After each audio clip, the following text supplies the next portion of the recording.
the colony that vanished without a trace. In the quiet expanse of coastal North America, there once existed a small settlement known as Roanoke. It was a place where hope mingled with uncertainty, and dreams were both nurtured and tested by the untamed wilderness that surrounded it.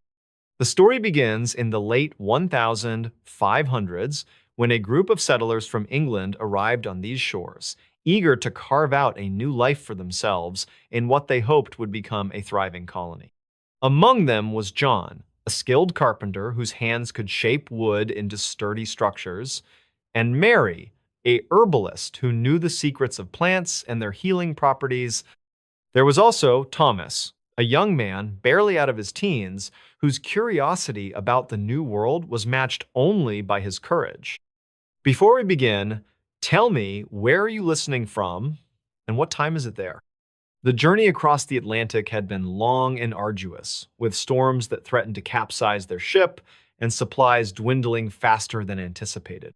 Yet, when they finally set foot on Roanoke Island, there was an air of excitement mixed with trepidation. The land was lush and green, teeming with life, yet it was also unfamiliar and unpredictable. As they began to build their homes and fortify their position, they felt a sense of accomplishment, but also a deep awareness of the challenges ahead. Days turned into weeks, and weeks into months. Life in Roanoke was hard, but not without its moments of joy. The settlers worked tirelessly under the blazing sun, their faces glistening with sweat as they planted crops, constructed buildings, and forged tools. At night, they gathered around flickering campfires, sharing stories of their homeland and dreams of the future. Laughter echoed through the stillness of the forest, and for a brief time, it seemed as though they might truly make this strange new world their home. However, relations with the native tribes were complex. While some encounters were friendly and led to exchanges of knowledge and goods, others were fraught with tension and misunderstanding. The settlers tried to bridge the gap, learning bits of the local language and customs, but mistrust lingered beneath the surface. Despite these difficulties, they pressed on, determined to establish a foothold in this vast and uncharted territory. Then came the day when everything changed. A supply ship was overdue, and the governor of the colony, Walter, decided to return to England to procure much-needed provisions. He left behind a small group of settlers, promising to return as quickly as possible. Before departing, he instructed them to leave a message if they were forced to move. They agreed upon a plan. Should they relocate, they would carve the name of their destination into a tree or post. With heavy hearts but hopeful spirits, the settlers waved farewell to their leader, watching as his ship disappeared over the horizon. Months passed, and then years. The settlers waited patiently at first, maintaining their routines and tending to their needs. But as time dragged on and no ships appeared on the horizon, worry began to creep in. Supplies grew scarce, and the once bustling colony fell silent. Still, they held on to hope, carving messages into trees and marking their presence in case rescuers arrived. One fateful morning, the colony awoke to find something amiss. Footsteps echoed through the dirt paths, but no one could be seen. Tools lay abandoned mid-task, as if their owners had simply vanished into thin air. The eerie stillness was unsettling, and a chill ran down the spines of those who remained. Had they been attacked? Had they chosen to leave en masse? No one knew for certain. Among the final remnants of their existence was a single clue etched into a wooden post: Croton. It was a word that sent shivers down the backs of those who read it. Croatoan was the name of a nearby island and a tribe known to inhabit it. Did it mean they had moved there willingly, or had they been taken against their will? Years later, when a relief expedition finally reached Roanoke, they found nothing but empty fields and ghostly echoes of what had once been. The colony had vanished without a trace, leaving behind only questions and theories. Some speculated that they had integrated with the Croatoan tribe, while others believed they had perished due to disease, starvation, or conflict. Still, others whispered of darker forces at play, of curses or supernatural events that defied explanation. As the sun sets over Roanoke Island today, Casting long shadows across the landscape, the mystery lingers like a haunting melody. Who were the people who lived here? What drove them to disappear so completely? And why does their story continue to resonate through the ages? For John, Mary, and Thomas, the answers may have been lost to time, but their legacy endures. In the rustle of leaves and the whisper of winds, their voices can almost be heard, calling out from a past that refuses to be forgotten. Their tale serves as a reminder of the fragility of human endeavor and the enduring power of mystery. Pause. The ship found adrift with no one on board. On a quiet morning in the Gulf of Mexico, just as the sun began to rise over the horizon and paint the sky with hues of orange and pink, an unusual event unfolded. The USS Horizon Voyager, a well-known cargo vessel registered in the United States, was discovered adrift off the coast of Louisiana. The weather that day was calm, with only a gentle breeze ruffling the surface of the water. It seemed like any other ordinary day for sailors who had spent years navigating these waters. However, what awaited the Coast Guard crew when they boarded the ship would leave them stunned. The first responders arrived at 7:15 a.m. local time after receiving an anonymous distress call through maritime channels. Lieutenant James Carter led the team aboard the massive vessel. As his boots clanked against the metal deck, he noticed something immediately odd. The entire ship was eerily silent. Normally, ships this size hummed with activity from engines running or crew members moving about their duties. But here, there was nothing but an unsettling stillness. Carter radioed back to headquarters. "We're on board now. Something doesn't feel right." His voice carried a note of concern. Pausing briefly before continuing further exploration, he ordered his team to split up while maintaining communication via radios. Each member moved cautiously down corridors lined with closed doors and past empty workstations where papers lay scattered across desks as though abandoned mid-task. Inside the bridge, they found all navigational systems functioning properly yet unmanned. Charts were spread out neatly alongside coffee cups, left half empty near control panels.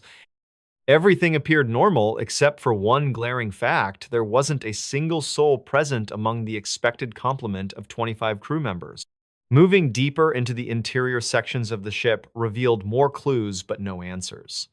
In the dining hall, trays of food sat untouched on tables arranged for breakfast service. Silverware gleamed under overhead lights as if waiting patiently for its owners to return. Downstairs in the sleeping quarters, beds remained unmade. Personal belongings such as photographs, books, and clothing items strewn carelessly around rooms, suggesting haste during departure. Yet, despite these signs pointing towards recent human presence, not a trace of anyone could be found anywhere on board. By noon, search efforts expanded beyond the confines of the ship itself. Helicopters scoured surrounding waters, while divers checked beneath the hull for possible hiding spots or evidence submerged below decks. Meanwhile, forensic specialists carefully documented every detail inside, hoping to piece together what might have happened. They noted strange patterns etched onto some bulkhead walls, resembling symbols neither sailor nor expert could identify. These markings puzzled everyone involved even further, adding layers of mystery atop already baffling circumstances. Back ashore later that evening, investigators gathered data collected throughout the day, trying desperately to make sense of it all. Interviews conducted with port officials confirmed the last known location of the Horizon Voyager prior to disappearing had been Galveston, Texas, several days earlier. Records showed nothing unusual reported by either captain or officers regarding mechanical failures, pirate threats, or adverse weather conditions capable of causing such sudden evacuation without warning. Furthermore, lifeboats attached to davits remained secure, indicating abandonment hadn't occurred conventionally either. As darkness fell once again over New Orleans harbor area, where Investigation Command Center operated temporarily, theories swirled amongst professionals ranging from supernatural explanations involving sea monsters straight-out folklore tales told generations ago along coastal communities, scientific hypotheses concerning advanced alien abduction scenarios inspired perhaps too much science fiction literature consumption recently. Simple, albeit improbable accidents involving mass drowning incidents, do unknown freak accident within enclosed spaces deep within bowels of steel leviathan, cutting off escape routes, leaving no survivors behind, able tell story firsthand afterward. Days turned into weeks, then months, as leads dried up faster than new ones emerged. Public interest waned somewhat, though dedicated individuals continued pursuing truth tirelessly. Among them included marine historian Dr. Emily Thompson, whose fascination with maritime mysteries drove her relentless pursuit, uncovering secrets hidden beneath waves, covering vast oceans, covering planet Earth. Her research delved deeply into historical accounts, similar occurrences dating centuries past, comparing notes, patterns emerging, suggesting possible connections, linking cases separated, great distances, time periods alike. Meanwhile, families affected directly waited anxiously, news regarding fate, loved ones lost aboard mysterious voyage, never completed officially recorded logs, history books forever marked, question marks, end entries describing journey, USS Horizon. Voyager started innocently enough, sunny spring morning, eventually becoming infamous, enigma haunting imaginations worldwide long after original events faded. Memory, common people living everyday lives, unaware a larger picture playing out. Silently unfolding backdrop, daily routines, mundane existence, contrast, stark reality, encountered those brave souls, dared venture unknown depths. Seeking answers, ultimately remaining elusive, grasp, mere mortals bound, earthbound limitations, comprehension, understanding beyond reach. Mortal minds, confined material realm, physical senses fail, perceive truths, existing, parallel dimensions, invisible sight, naked eye alone. It was a crisp autumn morning in Seattle, Washington. The air carried the scent of pine trees and wet earth as the sun peeked through scattered clouds. At SeaTac International Airport, passengers were boarding Flight 305 bound for Chicago. Among them was a man in his early 30s with an unassuming demeanor. He wore a dark jacket, jeans, and boots that seemed perfectly ordinary for the season.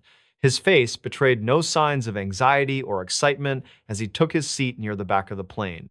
The flight attendants moved efficiently about their duties, offering pre-flight refreshments while ensuring all safety protocols were followed. Passengers chatted casually, some engrossed in books or magazines. The atmosphere inside the cabin was calm and routine, just another day in commercial aviation. Little did anyone know how this seemingly mundane journey would soon become one of the most mysterious events in American history. As the Boeing 727 ascended into the sky at around 10 o'clock in the morning, everything appeared normal. Then, approximately 30 minutes after takeoff, the man handed a note to one of the flight attendants. She glanced at it quickly before handing it back, thinking it might be a joke or prank. But when he insisted she read it thoroughly, her expression shifted from curiosity to alarm. The message demanded ransom money, along with several parachutes. This revelation sent shockwaves throughout the crew, but they maintained composure, adhering strictly to protocol under such circumstances. Upon landing at another airport where authorities had been alerted by then, bags filled with cash totaling $20,000 were delivered on board according to instructions given by the hijacker. Meanwhile, military jets shadowed the aircraft closely during its maneuvers across state lines, an eerie reminder of heightened tensions surrounding what unfolded above ground level.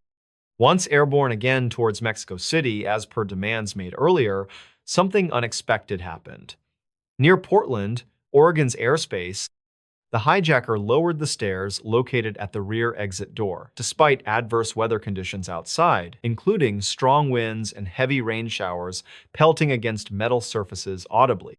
Without hesitation, he leapt out into oblivion, carrying only one parachute strapped securely onto himself, plus bundle containing part of stolen funds wrapped tightly within layers, protecting against elements awaiting him below. Hours passed without any sign of recovery efforts succeeding, despite extensive searches conducted over vast regions covered by dense forests, crisscrossed by rivers flowing endlessly beneath towering mountain ranges, standing guard silently against time itself. Authorities scoured every possible location, reachable either on foot or via vehicles, capable traversing rugged terrains, yet found nothing conclusive, linking directly back to individual responsible initiating daring escapade witnessed worldwide through media coverage, spreading rapidly thanks technological advancements, connecting people globally almost instantaneously nowadays compared previous decades ago. Questions lingered unanswered long after initial investigations concluded fruitlessly regarding identity, true intentions, ultimate fate, mysterious figure, whose bold actions captivated imaginations, everywhere sparking debates, theories ranging plausible explanations, fantastical scenarios, constructed minds seeking clarity amidst ambiguity, shrouding entire incidents still today remains unsolved, mystery haunting collective consciousness, humanity reminding us sometimes life imitates art. More stranger fiction could ever dream up, creating legends live forever, memory, corridors, history books, written generations, come marvel, wonder, ponder, possibilities, endless wonders, universe holds hidden, plain sight, waiting, discovery. Next, brave soul dare, venture unknown realms, beyond known boundaries.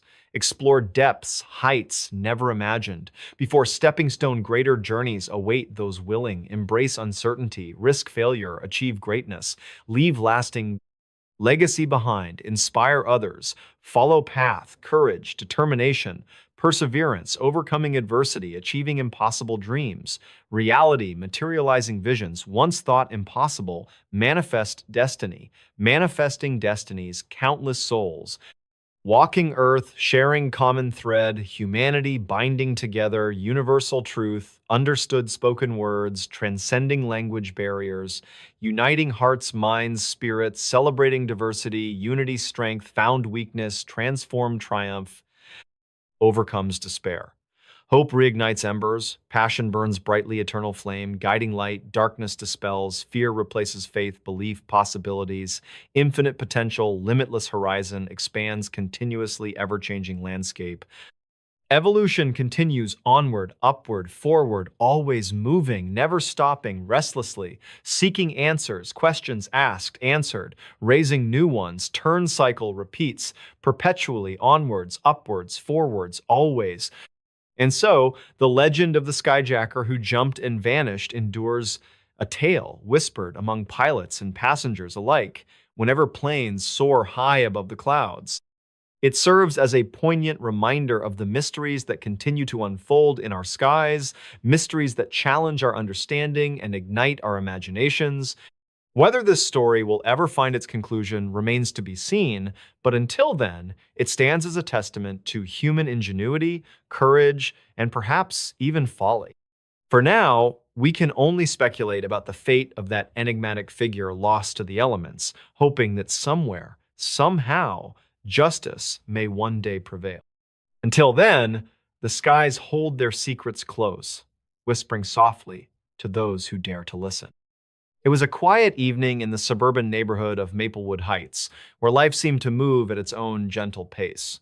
The sun had just dipped below the horizon, painting the sky with hues of orange and pink.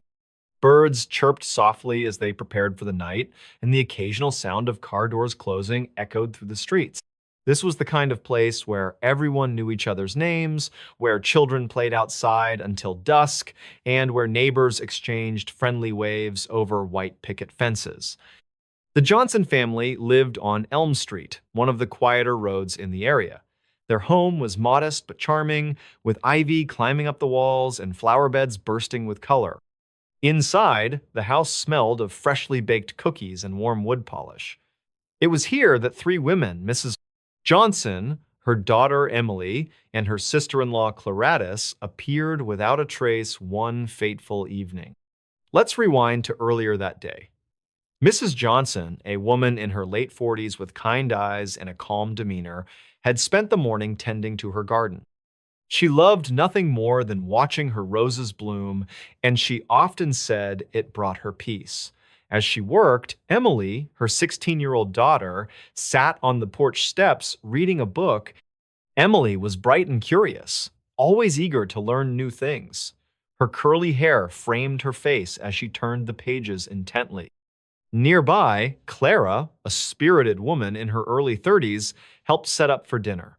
Clara had a knack for making even the simplest meals feel special, and today was no exception.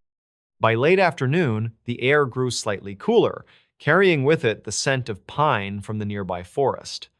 The trio decided to take a short walk together before preparing supper. They strolled down the familiar path that led to the small park at the end of their street. The park was serene, with swings swaying gently in the breeze and trees casting long shadows across the grass.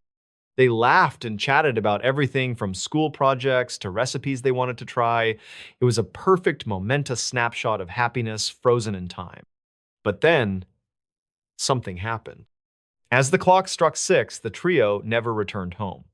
At first, Mr. Johnson didn't worry too much. He assumed they'd stopped by a friend's house or decided to extend their walk. But as hours passed and darkness settled over the town, concern began to creep in. By 9 o'clock, he called the police. Officers arrived promptly, flashlights cutting through the night as they searched the area. Neighbors gathered outside the Johnson residence, whispering among themselves. Some offered words of comfort, while others exchanged uneasy glances. Detective Carter, a seasoned investigator with years of experience, took charge of the case. He questioned Mr. Johnson thoroughly, asking about any unusual activity or potential threats the family might have faced. Mr. Johnson, a man of few words, struggled to provide answers. They were happy, he said quietly, his voice tinged with sadness. There was nothing out of the ordinary. The investigation unfolded slowly, revealing bits and pieces of what may have occurred. Surveillance footage from a convenience store near the park showed the three women walking toward the parking lot around 6:30 p.m. After that, there was nothing. No further sightings, no phone calls, no ransom notes. It was as if they had vanished into thin air. Days turned into weeks, and the community remained glued to the unfolding mystery. Flyers with the women's pictures appeared on every telephone pole and bulletin board. People prayed for their safe return, lighting candles in churches and holding vigils under the stars. Yet, despite all efforts, no concrete leads emerged. Meanwhile, Detective Carter delved deeper into the case. He discovered that Mrs. Johnson had received an anonymous letter a week prior to her disappearance. The letter contained cryptic messages warning her to leave while you still can. Was this a clue or merely a coincidence? Carter also learned that Clara had been involved in a minor legal dispute months ago, though nothing serious enough to suggest foul play. Each thread led to dead ends, leaving the detective frustrated yet determined. The media picked up on the story, sparking national interest. Reporters flooded Maplewood Heights, interviewing residents and broadcasting updates live. For some, the attention brought hope. Perhaps someone somewhere would recognize the women and come forward. For others, it felt invasive, disrupting the peaceful atmosphere they cherished so much. As seasons changed, the case lingered unresolved. Spring gave way to summer, and summer to fall. Leaves fell from the trees, crunching underfoot as people walked past the Johnson house. Life continued for the rest of the neighborhood, though the absence of those three women left an undeniable void. Children who once played freely now did so with watchful eyes, and parents warned them not to wander too far. Years later, the mystery persisted. Theories abounded. Some suggested abduction, others pointed to voluntary disappearance. A few believed in supernatural explanations, citing legends of the nearby woods being haunted. Regardless of speculation, one thing remained certain. The lives of everyone connected to the Johnson family had been irrevocably altered. In moments of quiet reflection, Mr. Johnson would sit alone on his porch, staring at the empty swing where Emily used to sit. He remembered her laughter, her curiosity, her dreams of becoming a writer. He thought of his wife, whose gentle hands nurtured both their home and his heart. And he missed Clara, whose energy lit up every room she entered. Though time dulled the sharp edges of grief, it never fully erased the pain. On clear nights, when the moon hung low and the crickets sang their songs, Mr. Johnson whispered into the darkness, "If you're listening, We're waiting for you." It was a crisp autumn morning in the small town of Maplewood, USA. The air carried a refreshing chill, and the golden sunlight filtered through the vibrant leaves of maple trees lining Main Street. This picturesque setting would soon become the backdrop to an unsolved mystery that haunted the community for decades. Five friends, Ethan Carter, Mia Thompson, Lucas Grayson, Emma Brooks, and Jake Harper, disappeared without explanation on a fateful Saturday afternoon. They were all 17 years old, students at Maplewood High School, known for their close-knit bond and adventurous spirits. The group had planned what they called the Great Escape, a day trip to Whispering Pines Forest, a sprawling woodland located about 20 miles outside of town.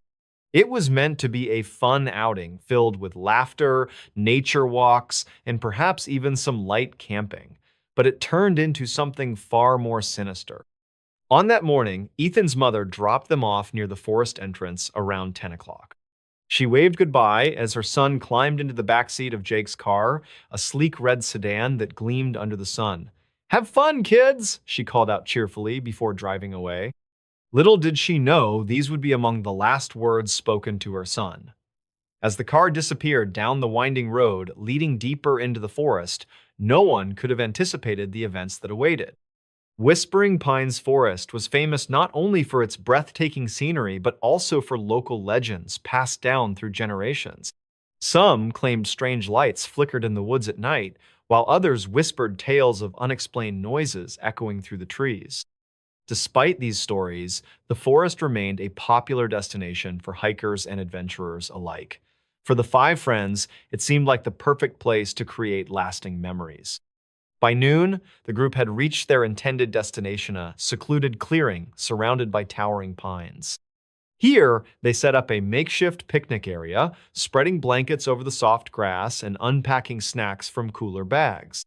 Laughter filled the air as they joked about school life, future plans, and everything in between. According to later accounts from witnesses who briefly crossed paths with them earlier that day, they appeared happy and carefree, unaware of any impending danger. However, just after lunchtime, things began to shift subtly. Clouds rolled in unexpectedly, casting long shadows across the clearing. A cool breeze rustled through the branches above, carrying with it an eerie silence that seemed unnatural for such a lively spot. None of the friends mentioned feeling uneasy at first, but retrospectively, many wondered if this change in weather might have been a warning sign. At approximately 2 o'clock, the group decided to explore further into the forest. Armed with cameras and water bottles, they ventured beyond the familiar trails toward lesser-known paths marked only by faded signs. These trails were notoriously difficult to navigate, even for experienced explorers. Yet, fueled by youthful confidence, they pressed onward, eager to discover hidden corners of the wilderness. As the hours passed, the surroundings grew increasingly disorienting. Trees seemed taller here, their trunks twisting unnaturally. Sunlight barely penetrated the dense canopy above. Time itself felt distorted, moments stretched longer than expected, yet somehow slipped away too quickly. At 3:30, according to their watches, they paused briefly to take photos beside a moss-covered boulder. This image became one of the final pieces of evidence left behind, showing all five smiling brightly despite growing unease creeping into their expressions. Then came the moment when everything changed. One moment, they stood together, discussing whether to turn back or push forward. The next confusion erupted as each friend reported seeing peculiar movements out of the corner of their eye, shadows darting between trees, faint whispers carried by the wind. Panic began to creep in as they realized they couldn't retrace their steps accurately anymore. Maps became useless, compasses spun erratically, and GPS devices lost signal entirely. By 4 o'clock, desperation set in. Calls for help echoed through the forest, though responses were absent. Cell phones showed no bars, leaving them completely isolated. Darkness fell sooner than expected, cloaking the landscape in oppressive blackness punctuated only by the glow of flashlights. Huddled close together, the friends tried to remain calm, agreeing to wait until morning before attempting another escape route. But morning never arrived for them. Search parties organized by concerned family members combed the forest thoroughly starting Sunday morning. Helicopters hovered overhead, dogs sniffed every trail, and volunteers scoured every inch of ground. Yet, there was no trace of Ethan, Mia, Lucas, Emma, or Jaconaut, so much as a footprint or discarded item belonging to them. Their disappearance remains one of the most baffling cases in American history. In the weeks following, theories abounded. Some suggested foul play, pointing fingers at unknown assailants lurking within the forest. Others proposed supernatural explanations, citing the region's folklore regarding otherworldly entities. Scientists hypothesized natural phenomena, such as sudden sinkholes swallowing entire areas unnoticed. However, none of these theories held concrete proof. Years went by, and while new leads occasionally surfaced, none led to definitive answers. Families clung to hope, refusing to believe their loved ones were gone forever. Memorials were erected in the town square bearing photographs of the missing quintet frozen in time during happier days. Visitors often left flowers, letters, and candles beneath these tributes, hoping somehow their messages might reach those lost souls. To this day, the case of the five friends who vanished without explanation continues to intrigue researchers, writers, and anyone captivated by mysteries. Each retelling adds layers to the story, blending fact with speculation. What truly happened to Ethan, Mia, Lucas, Emma, and Jake? Did they stumble upon something beyond human comprehension, or did tragedy strike in ways we cannot yet understand? The sun was setting over the small town of Maplewood, casting long shadows across the quiet streets. It was a peaceful evening in late autumn when everything took an unexpected turn. The story begins with Emily Carter, a young woman in her mid-20s who had recently moved to this quaint town for a fresh start. She worked at a local bookstore during the day and spent her evenings exploring the nearby countryside on winding roads that seemed to stretch endlessly into the horizon. On that particular Friday night, Emily decided to take a drive after work. The air was crisp, filled with the scent of fallen leaves, and the golden hues of twilight painted the sky. As she drove along Route 147, a narrow road lined with towering oak trees, she felt a sense of calm wash over her. Little did she know that this would be her last journey anyone would witness. At around 8:30 p.m., a passerby noticed something unusual near mile marker 23, a car lying wrecked by the side of the road. Its headlights were still glowing faintly, illuminating the darkening forest beyond. The vehicle bore no immediate signs of damage from a collision. It appeared as though it had simply veered off the road and come to rest against a tree. However, what struck the passerby as strange was that there was no sign of the driver. When authorities arrived shortly after 9:00 p.m., they confirmed that the abandoned car belonged to Emily Carter. Inside, her purse lay untouched on the passenger seat, alongside her keys and phone. There were no visible signs of struggle or violence within the vehicle. A faint trail of tire marks led away from the main road but disappeared abruptly into the dense woods. Despite extensive searches conducted throughout the night, neither Emily nor any further evidence could be found. The following morning brought a chill to Maplewood, not just from the weather, but from the mystery surrounding Emily's disappearance. Detective Mark Thompson, assigned to the case, began interviewing residents who might have seen something unusual that evening. One neighbor mentioned seeing Emily leave her house around 7:45 p.m., dressed casually in jeans and a sweater. Another recalled hearing distant sirens later that night, though none could pinpoint their origin.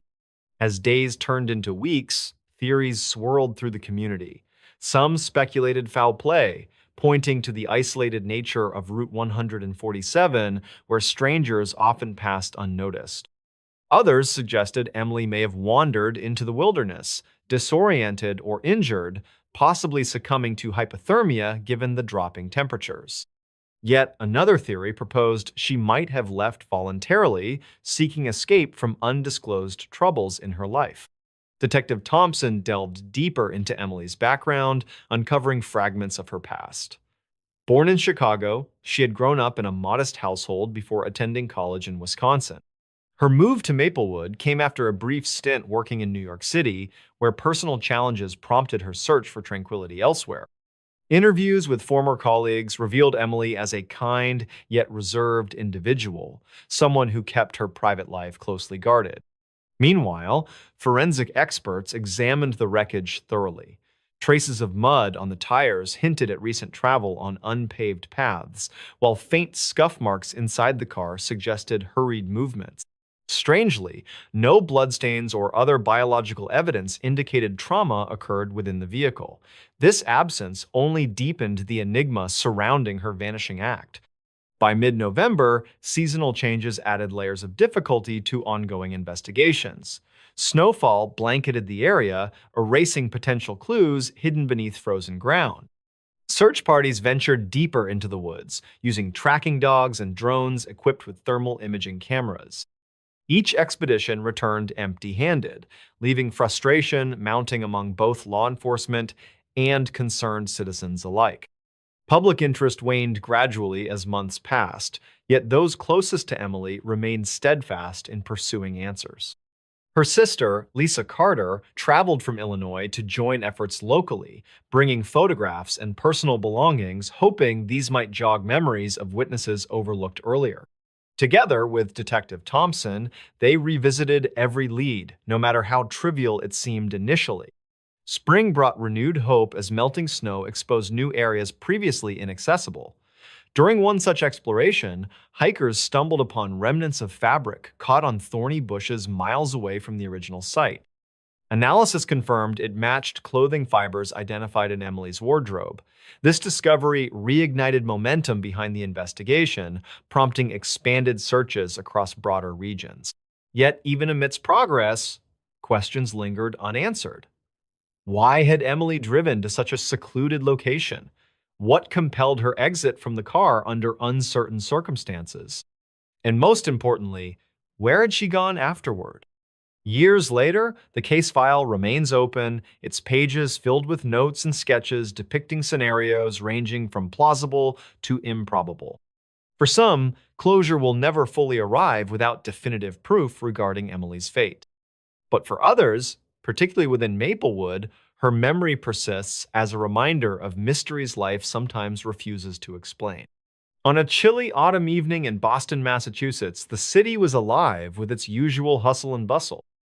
The streets were filled with people rushing home after a long day at work, while others lingered around outdoor cafes, enjoying their last moments of fresh air before winter set in. Inside McGinty's Pub, one of the oldest bars in town, patrons gathered to unwind over pints of ale. The dimly lit interior buzzed with laughter and conversation as the bartender skillfully crafted drinks for eager customers. Among them sat John Carter, a 35-year-old graphic designer from Cambridge.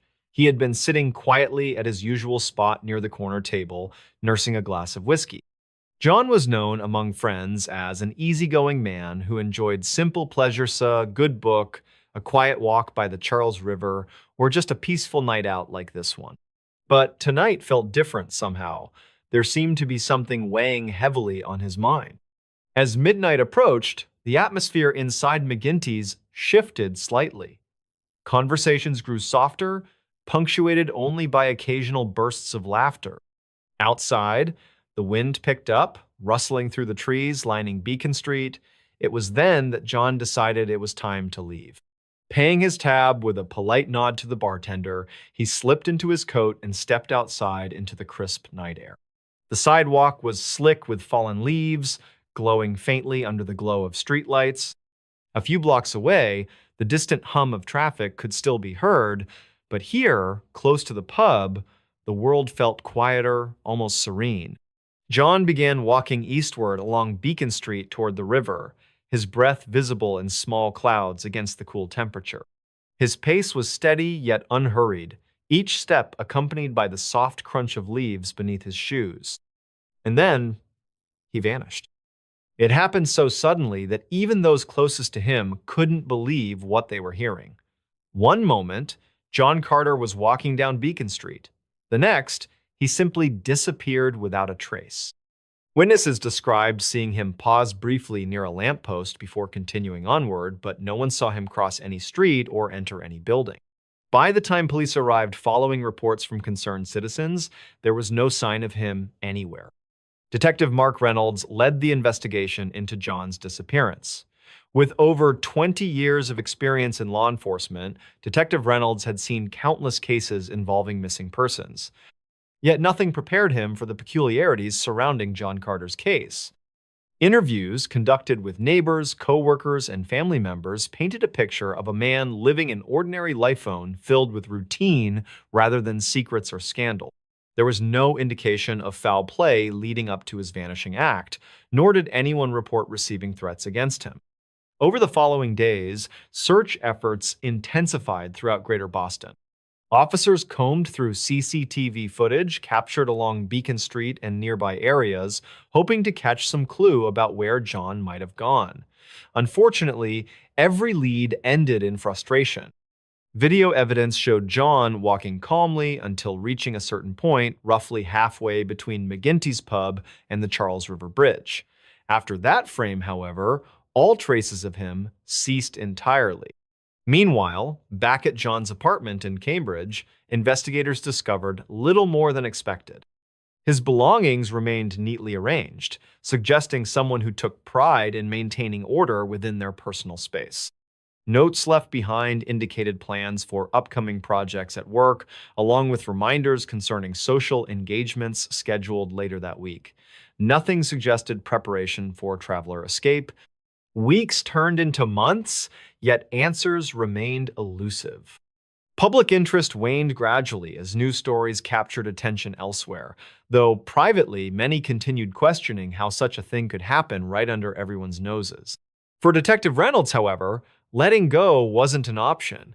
Each detail uncovered only deepened the mystery instead of resolving it. Why would John stop exactly where he did? What caused him to disappear so completely? One theory, proposed by paranormal enthusiasts, gained traction online. Perhaps John had stumbled upon something extraordinary, an interdimensional portal hidden in plain sight. While far-fetched, this idea resonated with those seeking explanations beyond conventional means. Others clung to practical possibilities. Maybe amnesia struck, causing John to wander aimlessly until losing himself completely. Or worse, accidental death occurred somewhere unobserved, leaving authorities scrambling to piece together fragments afterward. Regardless of speculation, reality offered no definitive conclusion. As seasons changed once again across New England, bringing snowfall followed by spring blooms, John Carter stayed absent from both sight and memory alike. Those who knew him best kept searching silently, holding on to hope despite dwindling chances. Somewhere amidst infinite possibilities, perhaps John still existed, waiting patiently for discovery. It was a crisp autumn morning in the small town of Maplewood, USA. The air carried a faint chill, and golden leaves danced gently in the breeze as they fell from towering oak trees lining the quiet streets. A single Polaroid photograph lay abandoned by the roadside near an old wooden fence that bordered the property of Mr. Walter Thompson, a retired schoolteacher who had lived on this street for over 30 years. This was no ordinary photograph. It depicted a young girl, her wrists bound with what appeared to be thin rope, her eyes wide with fear, yet somehow defiant. The sun peeked through the gaps between clouds, casting soft light onto the image as if highlighting its presence for anyone passing by. At first glance, it seemed like just another discarded item, but closer inspection revealed something deeply unsettling about the scene captured within the frame. Passersby might have overlooked it entirely, their hurried steps taking them past without pause, but not everyone did. At precisely 7:45 a.m., Emma Carter, a local journalist working for the Maplewood Gazette, walked her dog along the familiar path she took every morning. Her usual routine involved noting changes around the neighborhood, perhaps a new flower blooming or a bird perched unusually close to her window. That day, however, Her sharp eyes caught sight of the Polaroid lying partially hidden beneath a fallen leaf. She stopped abruptly, her breath catching in her throat as realization dawned upon her. Emma bent down slowly, her fingers trembling slightly as she picked up the photo. The texture of the paper felt rough under her touch, and there were smudges across one corner where rain must have touched it at some point during the night. As she examined it more closely, questions began swirling in her mind. Who was this girl? Where had she come from? And why would someone leave such a haunting image out here for all to see? Her heart raced as she turned the photograph over, hoping against hope to find some clue written on the back. Instead, she found nothing, just blank white space staring back at her like a riddle waiting to be solved. Still, there was something oddly deliberate about how the picture ended up exactly where it did, almost as though whoever placed it wanted it to be discovered. Taking a deep breath, Emma decided then and there that she needed answers. With the Polaroid clutched tightly in her hand, she continued walking home, her thoughts racing faster than ever before. By the time she reached her cozy little cottage nestled at the end of Elm Street, she already knew what she had to do next. Inside, the atmosphere shifted dramatically compared to the serene outdoors. Emma's normally calm demeanor gave way to urgency as she dialed Detective Mark Reynolds' number immediately after setting the photograph carefully on her kitchen table. He answered promptly, his voice steady despite the early hour. "Detective Reynolds," he said, pausing briefly before continuing, "this is Emma Carter calling. I think you should take a look at something I found this morning." There was a slight tremor in her voice now, betraying the gravity of her discovery even through the phone line. Mark listened intently as Emma described the Polaroid and its location. His professional tone masked any immediate reaction, but internally, alarms were already ringing loud and clear. After hanging up, he gathered his team swiftly, instructing them to meet him at the exact spot where the photograph was discovered. By mid-morning, law enforcement vehicles filled the usually tranquil Maplewood streets. Yellow police tape cordoned off the area surrounding the wooden fence, while forensic specialists worked methodically to gather evidence. Every detail mattered: the position of the photograph, environmental factors like weather patterns, potential fingerprints left behind, all pieces of a puzzle yet to unfold fully. Meanwhile, back at her house, Emma couldn't shake the feeling that this case ran deeper than anyone initially realized. Sitting alone with coffee in hand, she stared at the Polaroid once again, letting her imagination wander into darker territory. What kind of person could capture such a momentous act of cruelty and then casually discard it as though it meant nothing? As hours passed, news spread quickly throughout Maplewood. Residents gathered in clusters outside grocery stores and coffee shops, whispering speculations among themselves. Some believed the photograph represented a cry for help from afar, while others suggested it might simply be part of an elaborate prank gone wrong. Regardless of theories floating around, one fact remained undeniable. Someone had deliberately chosen this specific location to place the Polaroid, suggesting familiarity with the area. Detective Reynolds returned to headquarters late afternoon, bringing along copies of the photograph for further analysis. Specialists pored over each pixel, attempting to identify distinguishing features about the girl or surroundings captured in the image. Meanwhile, public appeals went live via social media platforms, urging anyone with information to come forward. Among those scrolling through updates online was Lucy Bennett, a high school senior living only blocks away from the site where the Polaroid was found. Unlike most teenagers glued solely to entertainment feeds, Lucy maintained interest in local affairs due partly to encouragement from her father, a former detective himself. When she saw the shared post regarding the mysterious photograph, something clicked inside, a vague memory surfacing unexpectedly. Lucy rushed upstairs to dig through boxes stored in her attic, eventually pulling out an old family album yellowed with age. Flipping pages hastily, she landed on a section containing snapshots taken during summer vacations years ago. Among these images, one stood out eerily similar to the Polaroid making headlines today. It showed the same girl, albeit younger, posing happily beside a lake surrounded by greenery. Beneath it read handwritten text identifying the location as Lakeview Park, located approximately 20 miles east of Maplewood. Heart pounding wildly, Lucy grabbed her phone and dialed the number provided in the appeal. Speaking with authorities later confirmed suspicions brewing within her mind that connection existed between the two photographs, bridging past events possibly linked to current circumstances involving the bound girl. Back at the station, detectives pieced together emerging clues alongside testimonies pouring in from various sources. They learned that the girl pictured bore resemblance to missing persons reports filed nationwide, specifically focusing on cases involving human trafficking rings operating covertly across state lines. Each revelation added layers of complexity to the investigation, pushing teams toward uncharted territory fraught with moral dilemmas and dangerous adversaries. Days stretched into weeks as efforts intensified both locally and nationally. Law enforcement collaborated closely with federal agencies utilizing advanced technology capable of tracing digital footprints associated with known criminal enterprises suspected of involvement.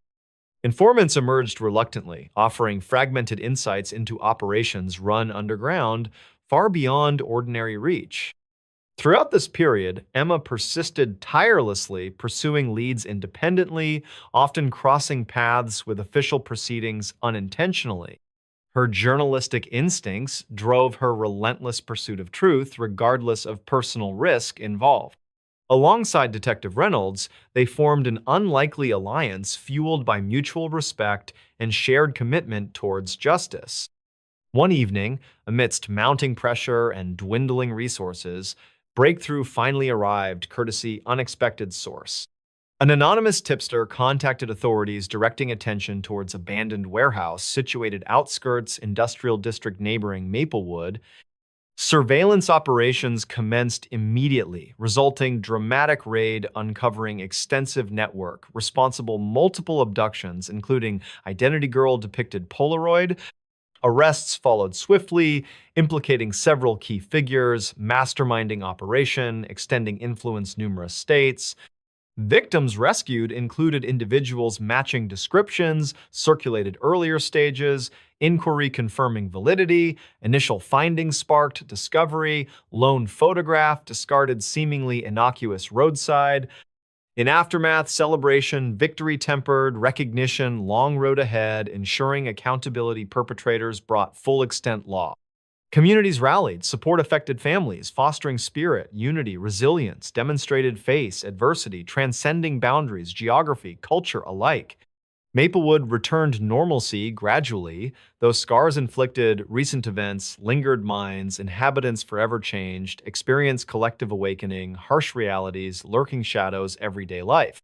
Polaroid itself preserved, artifact, reminder, importance, vigilance, compassion, guiding humanity, navigate complexities, modern world navigating darkness towards light, guided courage, determination, ultimately prevail. The unknown boy in the box. In a quiet town nestled in the heart of Pennsylvania, an event unfolded that would forever change the lives of those who lived there. The story begins on a crisp autumn morning when the sun rose lazily over the hills, casting long shadows across the small community of Willow Creek. It was October, and the air carried the familiar scent of fallen leaves mixed with the faint aroma of wood smoke from distant chimneys. On this particular day, at around 7:15 a.m., a local farmer named William Harper was making his way to his fields located just outside the town limits. He had been up since dawn, preparing for another day's work. As he drove his old truck along the winding country road, he noticed something unusual near the edge of the forest. Pausing for a moment, he squinted against the early morning light, trying to make out what it was. His curiosity piqued, he decided to investigate further. Pulling over carefully, William stepped out into the cool morning air. The crunch of gravel beneath his boots echoed softly in the stillness of the countryside. Approaching cautiously, he discovered a wooden box partially hidden by bushes. The box looked weathered but sturdy, its surface marked by years of exposure to the elements. Feeling a mix of apprehension and concern, William hesitated before opening it. Taking a deep breath, he slowly lifted the lid. Inside lay a young boy, no older than 8 or 9 years old. The child appeared unconscious, his face pale against the backdrop of the dark interior. William felt a lump form in his throat as he realized the gravity of the situation.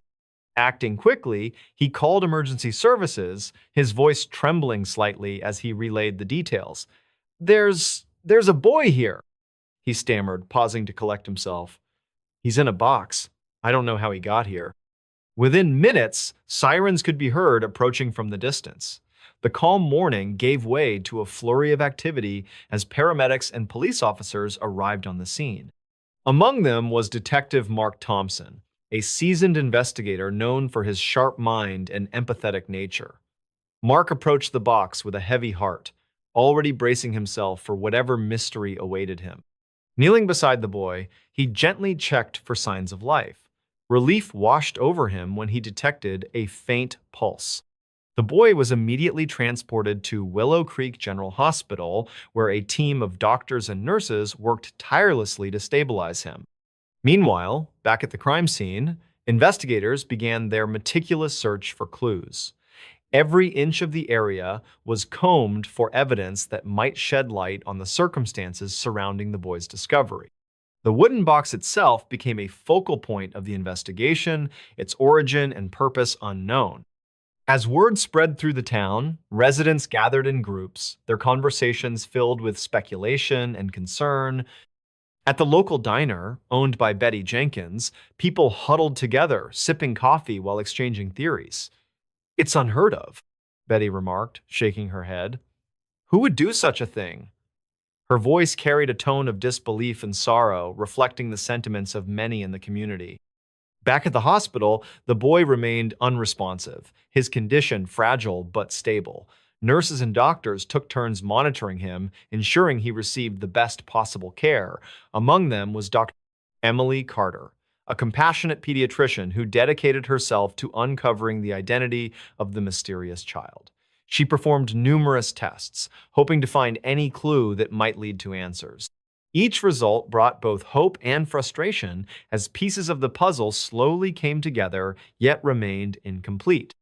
Days turned into weeks as the investigation progressed. Detectives interviewed countless individuals, following leads that often led to dead ends. Meanwhile, the boy began to show signs of improvement, gradually regaining consciousness. When he finally opened his eyes, it was a moment of profound relief for everyone involved. However, the joy was tempered by the fact that the boy had no memory of who he was or how he came to be in the box. Efforts were made to help him regain his memories through therapy and support. Psychologists worked closely with him, employing various techniques to stimulate recollection. Slowly but surely, fragments of his past began to emerge. He remembered snippets of a life once lived playing in a park, laughing with someone he believed to be his sister, sitting at a kitchen table eating pancakes. These glimpses offered tantalizing hints but left more questions unanswered. Meanwhile, the media picked up on the story, broadcasting it nationwide in hopes of generating leads. Reporters flocked to Willow Creek, capturing the town's efforts to solve the mystery. Among them was journalist Michael Reynolds, whose articles captured the human side of the tragedy, focusing on the resilience and determination of those involved. His words resonated with readers across the country, inspiring others to come forward with information. One evening, as the sun dipped below the horizon, casting the town in hues of orange and purple, a breakthrough occurred. A woman from a neighboring state contacted authorities, claiming she recognized the boy from a photograph circulated online. Her name was Laura Martinez, and she spoke with urgency, her voice trembling with emotion. "That's my nephew," she exclaimed, pausing to gather herself. "I haven't seen him in months. Please, you have to find out what happened." Laura's revelation set off a chain reaction. Investigators delved deeper into her claims, verifying her relationship to the boy and piecing together events leading up to his disappearance. What they uncovered was a tale of betrayal and heartbreak. Family tensions, financial struggles, and misguided decisions had culminated in the unimaginable act of abandoning the child. As the truth unraveled, so too did the healing process begin. The boy, now identified as Jacob, was reunited with his family under careful supervision. Counseling sessions were arranged to address the trauma experienced by all parties involved. The town of Willow Creek rallied around them, offering support and kindness in ways big and small. Years later, Jacob grew into a young man shaped by the experiences of his childhood. Though scars remained, they served as reminders of strength and survival. The memory of the boy in the box lingered in the hearts of those who had witnessed the unfolding drama, a testament to the power of community and the enduring quest for justice and understanding. The uncaught killer who spoke in riddles. It was a crisp autumn evening in the small town of Maplewood, nestled in the heart of New England. The golden hues of falling leaves swirled gently in the cool breeze as townsfolk hurried home after their daily routines. At precisely 7:15 p.m., the peaceful atmosphere was shattered by an incident that would haunt the community for decades. Detective Thomas Carter stood under the flickering streetlight outside the old library building on Elm Street. His brow furrowed deeply as he examined the cryptic message left at the scene, a riddle written in elegant handwriting on a torn piece of paper. The words seemed to dance mockingly before his eyes.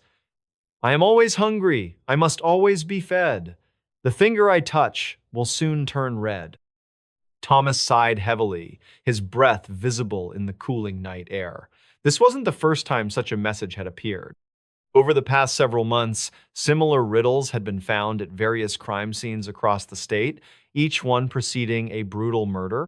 What made this case particularly chilling was the killer's ability to communicate through these puzzles, taunting law enforcement while remaining completely undetected.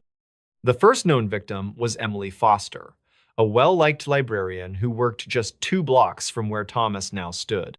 Her body had been discovered exactly 3 days after the initial riddle was found pinned to her front door. The second victim, Charles Henderson, a local mechanic, met the same fate following another mysterious note left on his car windshield. Each time, the pattern remained consistent. A riddle appeared, followed by a death 3 days later. As Detective Carter reviewed the evidence once again, he noticed something peculiar about tonight's message. Unlike previous notes, which were written with black ink, this one used red, a stark contrast that sent chills down his spine. He carefully placed the paper into an evidence bag, making sure not to smudge any potential fingerprints. Inside the police station located on Main Street, detectives Mark Wilson and Lisa Thompson joined Thomas for their regular briefing session. The room buzzed with tension as they spread out maps, photographs, and copies of all the collected riddles across the large conference table. Outside, rain began to patter against the windows, creating a somber backdrop for their discussion. "Look at the locations," Mark pointed out, tracing a line between each crime scene on the map. "They form a perfect circle around Maplewood. It's like our killer is closing in on us." Lisa adjusted her glasses, studying the latest riddle intently. And notice how the language has evolved. These aren't simple nursery rhymes anymore. They're becoming more complex, almost poetic. Thomas nodded slowly, his mind racing through possible connections. "We need to find someone who can decipher these properly. Someone familiar with both literature and criminal psychology." Their meeting stretched late into the night, fueled by cups of strong coffee and determination. As dawn broke over Maplewood, casting long shadows through the still damp streets, the team finalized their strategy. They decided to issue a public warning, encouraging residents to report any suspicious activity or new riddles immediately. Meanwhile, unbeknownst to the investigators, the real mastermind behind these events sat comfortably in a cozy apartment overlooking the town square. With a satisfied smile, he sipped his morning tea while reviewing newspaper clippings about the latest developments.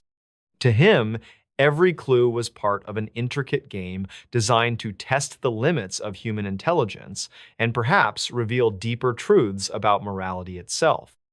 Over the next few weeks, the investigation intensified. Special agents from neighboring cities arrived to assist, bringing advanced forensic equipment and fresh perspective. Yet, despite their combined efforts, no concrete leads emerged.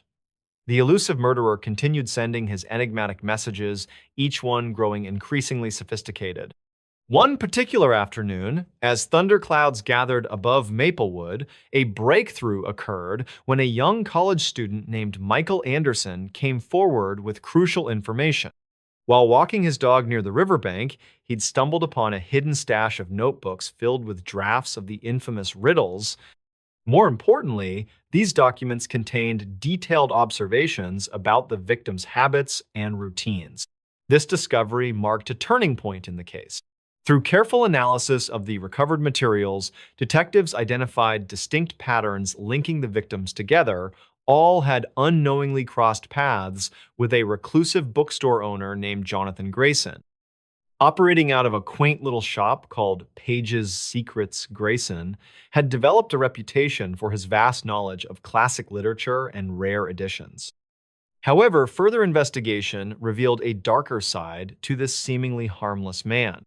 Records showed numerous disputes with customers over book valuations, along with several anonymous complaints regarding inappropriate behavior during private readings. When confronted by authorities, Grayson maintained his innocence but exhibited unusual nervousness, frequently quoting lines from Shakespearean plays instead of answering direct questions. As the net tightened around Grayson, additional evidence surfaced connecting him to the crimes.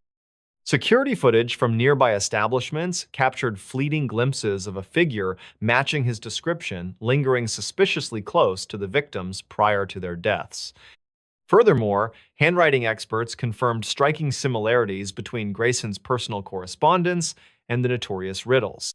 Yet, even as warrants were prepared for his arrest, complications arose. During a routine search of his residence, officers discovered elaborate traps set throughout the property designed to injure intruders. Clearly, Grayson anticipated capture and had taken precautions accordingly. Among the booby traps lay yet another riddle, scrawled hastily onto the wall. "When you see my face, you look in vain. I dwell within, but I'm never contained." Frustrated but undeterred, the investigative team regrouped to tackle this latest challenge. Utilizing psychological profiling techniques, they deduced that Grayson viewed himself as a modern-day philosopher testing society's values through his twisted experiments. This insight guided their approach moving forward, emphasizing understanding rather than mere punishment. Throughout the ensuing months, numerous attempts were made to apprehend Grayson, each ending in failure due to his meticulous planning and extensive knowledge of escape routes. However, persistence eventually paid off when a chance encounter between a patrol officer and Grayson led to a dramatic confrontation inside the very bookstore he once operated. What unfolded inside those walls would become legendary among law enforcement circles. Armed only with wit and courage, Officer Daniel Brooks engaged Grayson in a verbal duel spanning hours, gradually dismantling the killer's carefully constructed facade. By appealing to Grayson's love for literature and intellectual pursuits, Brooks managed to convince him to surrender peacefully, promising protection during legal proceedings. In the aftermath, extensive therapy sessions revealed layers of trauma buried deep within Grayson's psyche, originating from childhood experiences involving abandonment and abuse. While these revelations didn't excuse his actions, they provided invaluable context for understanding his motivations and preventing future occurrences. Maplewood slowly returned to normalcy, though scars remained etched into its collective memory. The case files grew thicker with each passing year, serving as grim reminders of humanity's capacity for both creativity and cruelty. And somewhere amidst those pages lay lessons waiting to be learned about justice, redemption, and the power of words to shape reality. Years later, when asked about the most challenging aspect of the investigation, Detective Thomas Carter often replied thoughtfully, "It wasn't catching the killer that tested us. It was comprehending why someone so gifted could choose destruction over creation." Then, pausing briefly, he would add with quiet conviction, But perhaps that's the true riddle we all must solve. The uncaught killer who spoke in riddles. A chilling autumn evening descended over the quiet town of Elmwood, Massachusetts. The golden hues of sunset painted the sky as leaves rustled gently in the cool breeze. It was 6:45 p.m. when Detective Mark Rivers received a call that would change his life forever. His voice carried a mix of curiosity and concern as he answered the phone. Detective Rivers speaking. On the other end of the line, a mysterious voice spoke in cryptic riddles. I walk without legs and hear without ears. I speak without a mouth and answer without words. The caller paused dramatically before continuing. You'll find my first gift at the old mill by midnight. Mark's heart raced as he quickly assembled his team. The old mill stood on the outskirts of town, its wooden structure creaking against the wind like an ancient sentinel. Arriving exactly at 11:30 p.m., they discovered a horrifying scene. The body of Emily Carter, a local librarian, posed in a manner that seemed to mock their investigation. Beside her lay a note written in red ink. Riddle me this, detective. What has keys but can't open locks? The atmosphere grew heavier with each passing moment. Detectives whispered amongst themselves while examining the crime scene. Mark noticed something peculiar. The killer had left behind no fingerprints, no DNA, nothing tangible. Yet, there were patterns, subtle clues hidden within the riddles themselves. As dawn broke over Elmwood, casting long shadows across the streets, another call came through. This time, the voice taunted them further. Ah, Detective Rivers, so eager to solve my puzzles. Your next challenge awaits you at the abandoned theater downtown. The voice dripped with dark amusement, leaving Mark feeling both frustrated and determined. At precisely 8:00 a.m., under the pale morning light, investigators entered the grand but decaying theater. The air smelled of dust and decay, every step echoing ominously through the empty hall.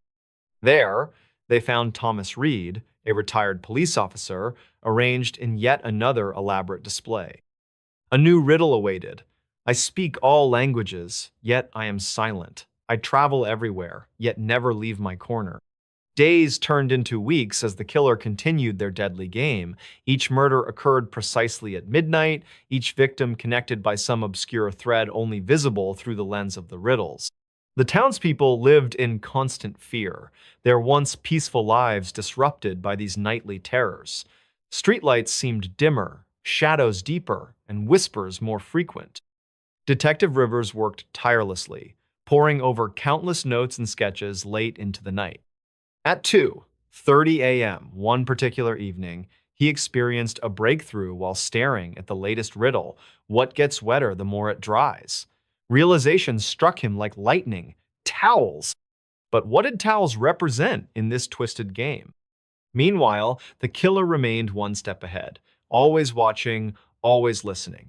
During a stakeout at the local park on a foggy November night, Mark felt eyes upon him. The moon peeked through the clouds, casting eerie silhouettes among the trees. Suddenly, movement caught his attention near the playground equipment. With cautious steps, he approached, flashlight beam cutting through the mist. But instead of catching the murderer, he encountered another victim, still alive but gravely injured. She managed to whisper, "The answers, they're everywhere," before slipping into unconsciousness. Her name was Lisa Monroe, a high school teacher known for her love of literature and puzzles. Back at the precinct, tensions ran high. Officers exchanged worried glances as Mark pieced together connections between victims. All shared a common interest. They belonged to various puzzle-solving clubs around Elmwood. Was this simply coincidence or part of the killer's intricate plan? Another call came at 9:00 p.m. sharp. The voice sounded almost playful now, relishing their cat-and-mouse game. Detective, do keep up. My final masterpiece awaits you at the lighthouse by sunrise. A pause followed, then soft laughter. And remember, sometimes the simplest answers hide in plain sight. By 5:30 a.m., Mark reached the towering lighthouse overlooking the restless ocean waves. Inside, he found not just another victim, but also evidence pointing towards the killer's identity. Among scattered papers and photographs, one stood out, a group picture from a local charity event years ago. In it, standing beside several familiar faces, was someone who matched descriptions given by surviving witnesses. Using advanced technology unavailable to previous generations, forensic analysts identified crucial details missed earlier. Fingerprint analysis revealed partial prints matching those found on certain objects throughout crime scenes.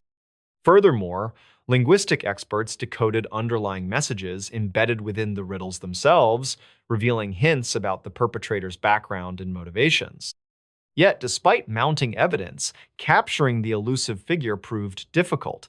Just as authorities closed in during a raid on suspected hideouts, the real mastermind slipped away unnoticed. Their presence lingered, though, manifested through anonymous letters sent to newspapers, mocking law enforcement efforts. One particularly poignant letter read, "Dear Detective, your persistence is admirable. However, you fail to grasp the true nature of our relationship. We are two sides of the same coin, bound together by this dance of intellect and willpower. Shall we continue our game?" Years passed without resolution. Though numerous suspects emerged, none fit perfectly within established parameters. Meanwhile, Elmwood gradually returned to normalcy, albeit scarred by memories of its darkest chapter. Streets regained their usual vibrancy, children laughed in parks again, and businesses thrived as if trying to outrun past horrors. Still, Detective Mark Rivers couldn't let go. Even after retiring officially, he maintained personal files regarding unsolved cases, including this infamous series of murders. On quiet evenings, sitting alone in his study, surrounded by books and memorabilia, he revisited every clue, searching for that missing piece which might finally bring closure. Then, unexpectedly, hope rekindled. Modern advancements brought forth new possibilities previously unimaginable. Genetic testing capabilities expanded exponentially, allowing comparison against vast databases worldwide. Additionally, artificial intelligence algorithms developed specifically for pattern recognition offered fresh perspectives on seemingly random sequences contained within the riddles. Through collaborative efforts involving multiple agencies and institutions, significant breakthroughs materialized. Cross-referencing data collected over decades led investigators back to someone overlooked initially due to perceived alibis. As additional layers peeled away, undeniable proof accumulated implicating none other than Dr. Jonathan Hale, a respected psychologist specializing in criminal behavior. Dr. Hale possessed perfect knowledge concerning human psychology, enabling manipulation of both victims and pursuers alike. His fascination with puzzles stemmed from childhood experiences, solving complex mathematical problems alongside emotional struggles caused by parental neglect. Over time, this passion morphed into something darker, driving him to create living works of art through calculated destruction. Arrest warrants issued immediately resulted in dramatic confrontations across several locations simultaneously. Eventually, cornered inside his private clinic during late afternoon hours, Dr. Hale attempted resistance using psychological warfare tactics honed over years of practice. Despite initial successes confusing officers present, superior numbers ultimately overwhelmed him. During subsequent interrogations conducted under strict supervision, Dr. Hale displayed remarkable composure, answering questions directly yet evasively. He admitted guilt freely while simultaneously challenging notions of morality and justice.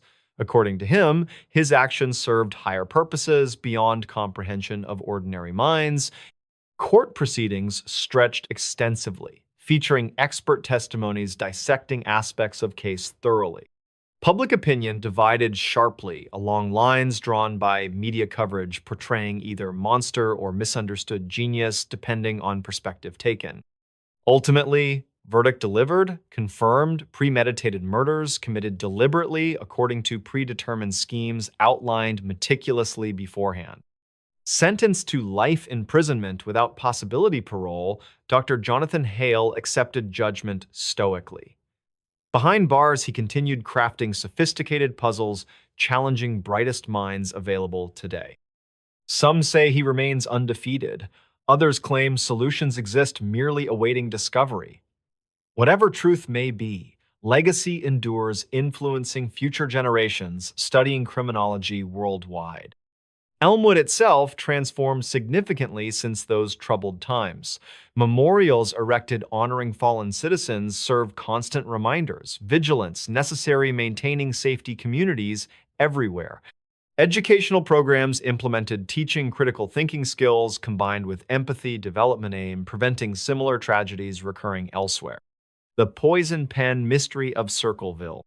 In the quaint little town of Circleville, nestled between rolling hills and dense forests in the heart of America, a peculiar mystery began to unfold. The year was an unremarkable one, but the events that followed would leave a lasting impression on everyone who called this peaceful community home. It all started with a single letter. On a crisp autumn morning, as golden leaves danced gently in the breeze, a mysterious note arrived at the doorstep of Mrs. Eleanor Whitmore, the esteemed librarian of Circleville's only library. The envelope bore no return address, its edges slightly frayed from being carried through unknown hands. With a curious frown, Mrs. Whitmore opened it carefully, her heart skipping a beat as she read the contents. The letter contained venomous words, accusing her of stealing books from the library's collection. Her eyes widened in disbelief, her voice trembling as she whispered, "This can't be true." Meanwhile, across town, Mr. Harold Green, the friendly grocer known for his warm smile and generous discounts, received a similar letter. His cheerful demeanor faded instantly as he read accusations of selling expired goods to unsuspecting customers. He looked around his bustling store, wondering who could have written such malicious lies. His hands shook slightly as he folded the paper and placed it in his pocket, feeling a mixture of anger and fear. As days passed, more letters appeared, targeting prominent figures in Circleville. Each missive carried a toxic message, spreading falsehoods and damaging reputations. The townspeople grew restless, their once harmonious community threatened by this unseen menace. Suspicion began to creep into every conversation, casting long shadows over friendships and relationships. Detective James Carter, a seasoned investigator with sharp eyes and quicker wit, was called upon to unravel this perplexing case. Arriving in Circleville on a Monday afternoon, he stepped out of his car onto Main Street, taking in the picturesque scenery. The air carried a faint scent of pine trees mingling with freshly baked bread from the local bakery. Yet beneath this idyllic surface lay a brewing storm of mistrust and deceit. His first stop was the library where Mrs. Whitmore awaited him nervously behind her desk. She recounted the details of receiving the letter, her voice quivering yet determined. Detective Carter listened intently, noting every inflection and pause. Afterward, he visited Mr. Green's grocery store, observing how the usually jovial man now carried himself with a heavy burden. These initial interviews set the stage for what promised to be a challenging investigation. As night fell over Circleville, casting deep shadows among the buildings, Detective Carter sat in his room at the Bluebell Inn, reviewing the evidence collected so far. The letters themselves provided little clues. They were typed on plain paper using a standard font, offering no fingerprints or distinctive marks.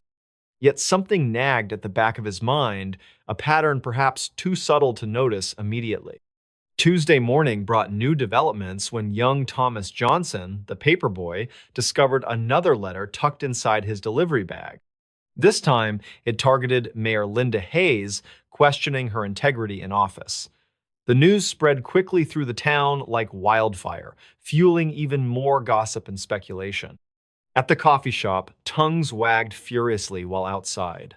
Clouds gathered ominously, signaling an approaching storm. Detective Carter decided to widen his search, interviewing various residents about any unusual activities they might have noticed recently. Some mentioned seeing a figure dressed in dark clothing near the post office late at night, though descriptions varied widely. Others recalled overhearing heated arguments between certain individuals, which seemed unrelated until now. Every piece of information added complexity to the puzzle before him. By Wednesday evening, tensions within Circleville reached boiling point. Neighbors who had shared meals together for years now avoided each other's gazes. Children playing in the park were hushed prematurely by anxious parents, fearing further incidents. Even the normally lively barbershop quartet practiced silently indoors instead of performing publicly as usual. Thursday dawned gray and damp, reflecting the mood of its inhabitants. Detective Carter paid another visit to Mrs. Whitmore, whose courage had grown alongside her determination to clear her name. Together, they examined library records searching for anomalies that might link someone to these poisoned pen letters. Meanwhile, Mr. Green organized a meeting at his store, inviting anyone willing to share what they knew or suspected about the situation. That night, under flickering lamplight, several breakthroughs occurred simultaneously. A clerk remembered seeing identical envelopes purchased weeks ago by a regular customer whose identity remained elusive. Another witness claimed spotting footprints leading away from the post office towards an abandoned warehouse on the outskirts of town. Piecing together these fragments, Detective Carter formulated a plan requiring stealth and precision. Friday morning found him staking out said warehouse armed with flashlight and notebook. Hours passed slowly as rain pattered against metal walls, creating eerie echoes inside. Just as daylight waned, revealing orange hues through broken windows, movement caught his eye near stacked crates. Heart pounding steadily, he approached cautiously, calling out firmly yet calmly, "Circleville Police Department, identify yourself." A startled gasp answered him, followed by hurried footsteps retreating deeper into darkness. Brandishing his flashlight beam, Detective Carter pursued relentlessly until cornering the culprit, none other than Walter Finch, a reclusive writer believed harmless due to his quiet nature. Confronted with overwhelming evidence, including matching stationery and handwriting samples, Walter eventually confessed, motivated by jealousy toward successful townsfolk he envied secretly. Relief washed over Circleville once news broke about resolution of the poison pen mystery. Apologies flowed freely among affected parties, restoring harmony lost temporarily. Lessons learned strengthened bonds amongst residents, reminding them value of trustworthiness and open communication. And though life returned mostly normal thereafter, occasional mention of those infamous letters served reminder never underestimate power words wield, whether spoken aloud or written silently. The phantom killer who preyed on lovers. It was a cold February night in the small town of Eldridge, Texas. The air was crisp with the faint scent of pine from the nearby forest, and the moon hung low in the sky, casting an eerie glow over the deserted streets. At around 10:30 p.m., two young lovers, Jessica Carter and Mark Thompson, decided to take their usual evening stroll to Lover's Lane, a secluded road that wound through dense woods just outside of town. Jessica, a 24-year-old schoolteacher with long brown hair and warm hazel eyes, had grown up in Eldridge her entire life. She knew every corner of the town like the back of her hand. Her companion, Mark, a 27-year-old mechanic with short blonde hair and a friendly smile, had moved to Eldridge only 6 months ago but quickly became a familiar face at the local diner where he often met Jessica for coffee breaks. The couple walked hand in hand down the dimly lit street, their laughter echoing softly against the quiet night. "Isn't it beautiful out here?" Jessica asked, her voice filled with wonder as she looked up at the stars peeking through the tree branches. Mark nodded, his arm draped casually around her shoulders as they approached the entrance to Lover's Lane. At precisely 11:00 p.m., another vehicle entered the same stretch of road, a dark sedan that had been spotted by several residents over the past few weeks, always appearing late at night and disappearing just as mysteriously. The driver, whose identity would remain unknown for years to come, seemed to have a particular interest in couples who ventured into this isolated area. As Jessica and Mark reached their favorite spot along the lane, where the trees formed a natural arch overhead, they paused to enjoy the peacefulness of the night. The sound of distant crickets provided a soothing background rhythm to their conversation about future plans and dreams. Neither noticed, the car parked half a mile away, its headlights extinguished, patiently waiting in the shadows. Suddenly, at approximately 11:15 p.m., a sharp noise shattered the tranquility, the unmistakable click of a gun being cocked. Both froze in terror as they turned toward the source of the sound. Standing mere feet away was a figure cloaked entirely in black, face obscured by a hood, holding what appeared to be a revolver pointed directly at them. Their hearts pounding wildly, Jessica instinctively stepped in front of Mark, shielding him with her body while searching desperately for words that might calm the situation. "Please," she managed to say, her voice trembling but determined, "we haven't done anything wrong." The response came not in words, but in action. A single shot rang out into the silent night, followed immediately by another. Neighbors miles away reported hearing the distant pops, though none suspected their significance until morning. By dawn, when concerned family members couldn't reach either Jessica or Mark, they organized a search party that discovered the horrifying scene near Lover's Lane. Authorities were called in, initiating one of the most perplexing investigations Eldridge had ever seen. Detectives noted peculiar details. No robbery attempt evident, no signs of struggle beyond defensive wounds on Jessica's hands, and perhaps most unsettling of all, no clear motive linking these victims to any others. Over the following months, similar attacks occurred throughout different states across America. Washington State, Florida, Ohio, each targeting young couples in remote locations during nighttime hours.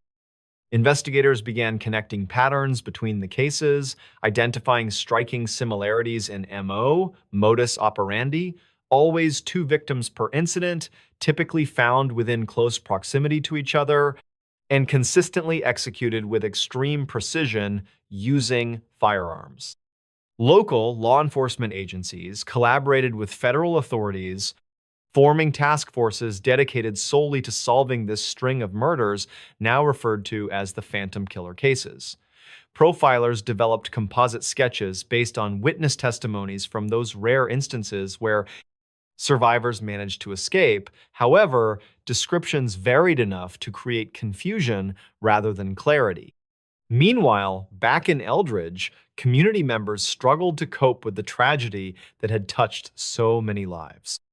Vigils were held regularly at the site where Jessica and Mark had been taken too soon, flowers placed respectfully beside makeshift memorials bearing photographs of smiling faces frozen forever in time. Parents warned their children about staying safe after dark, while teenagers whispered tales around campfires about the ghostly figure said to haunt Lover's Lane still.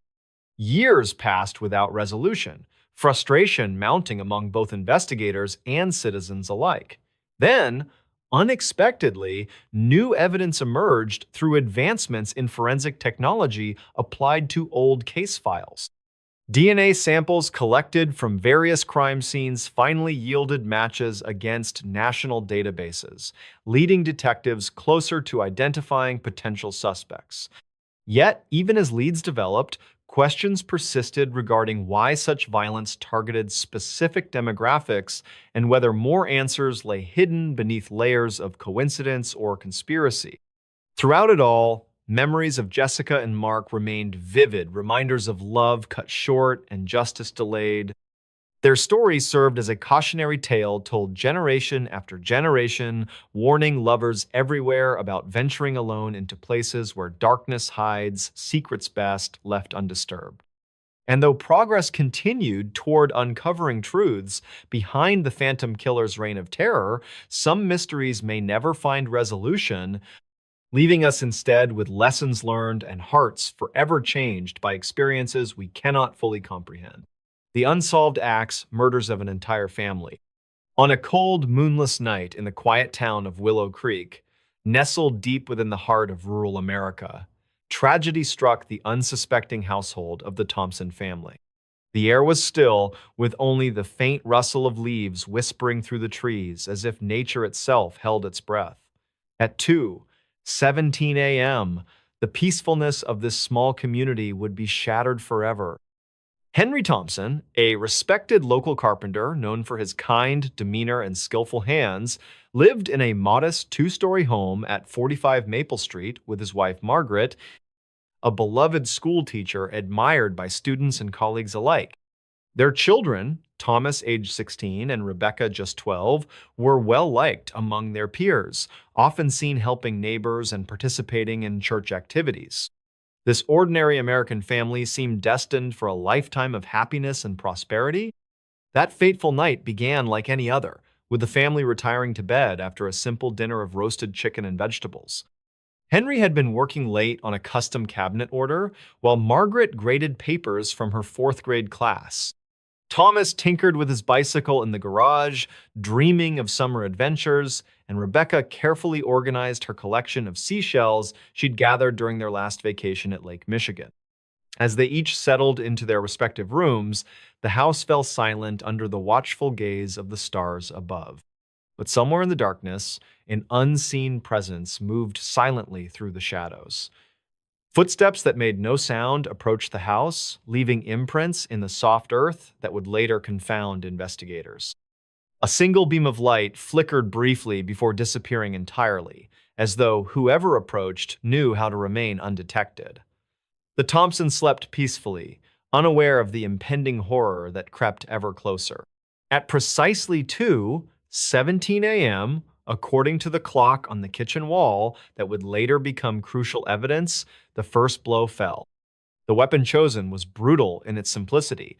An axe used regularly by Henry for splitting firewood now turned against its owner with horrifying efficiency.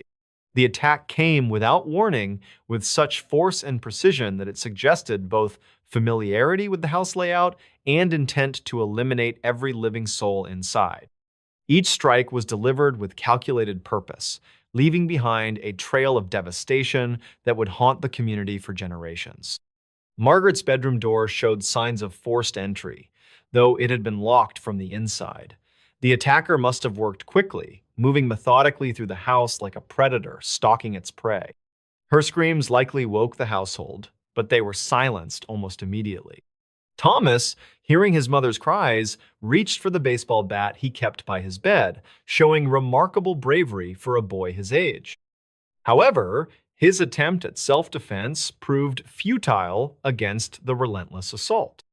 Rebecca's room showed evidence of struggle, with overturned furniture and scattered belongings suggesting a desperate fight for survival.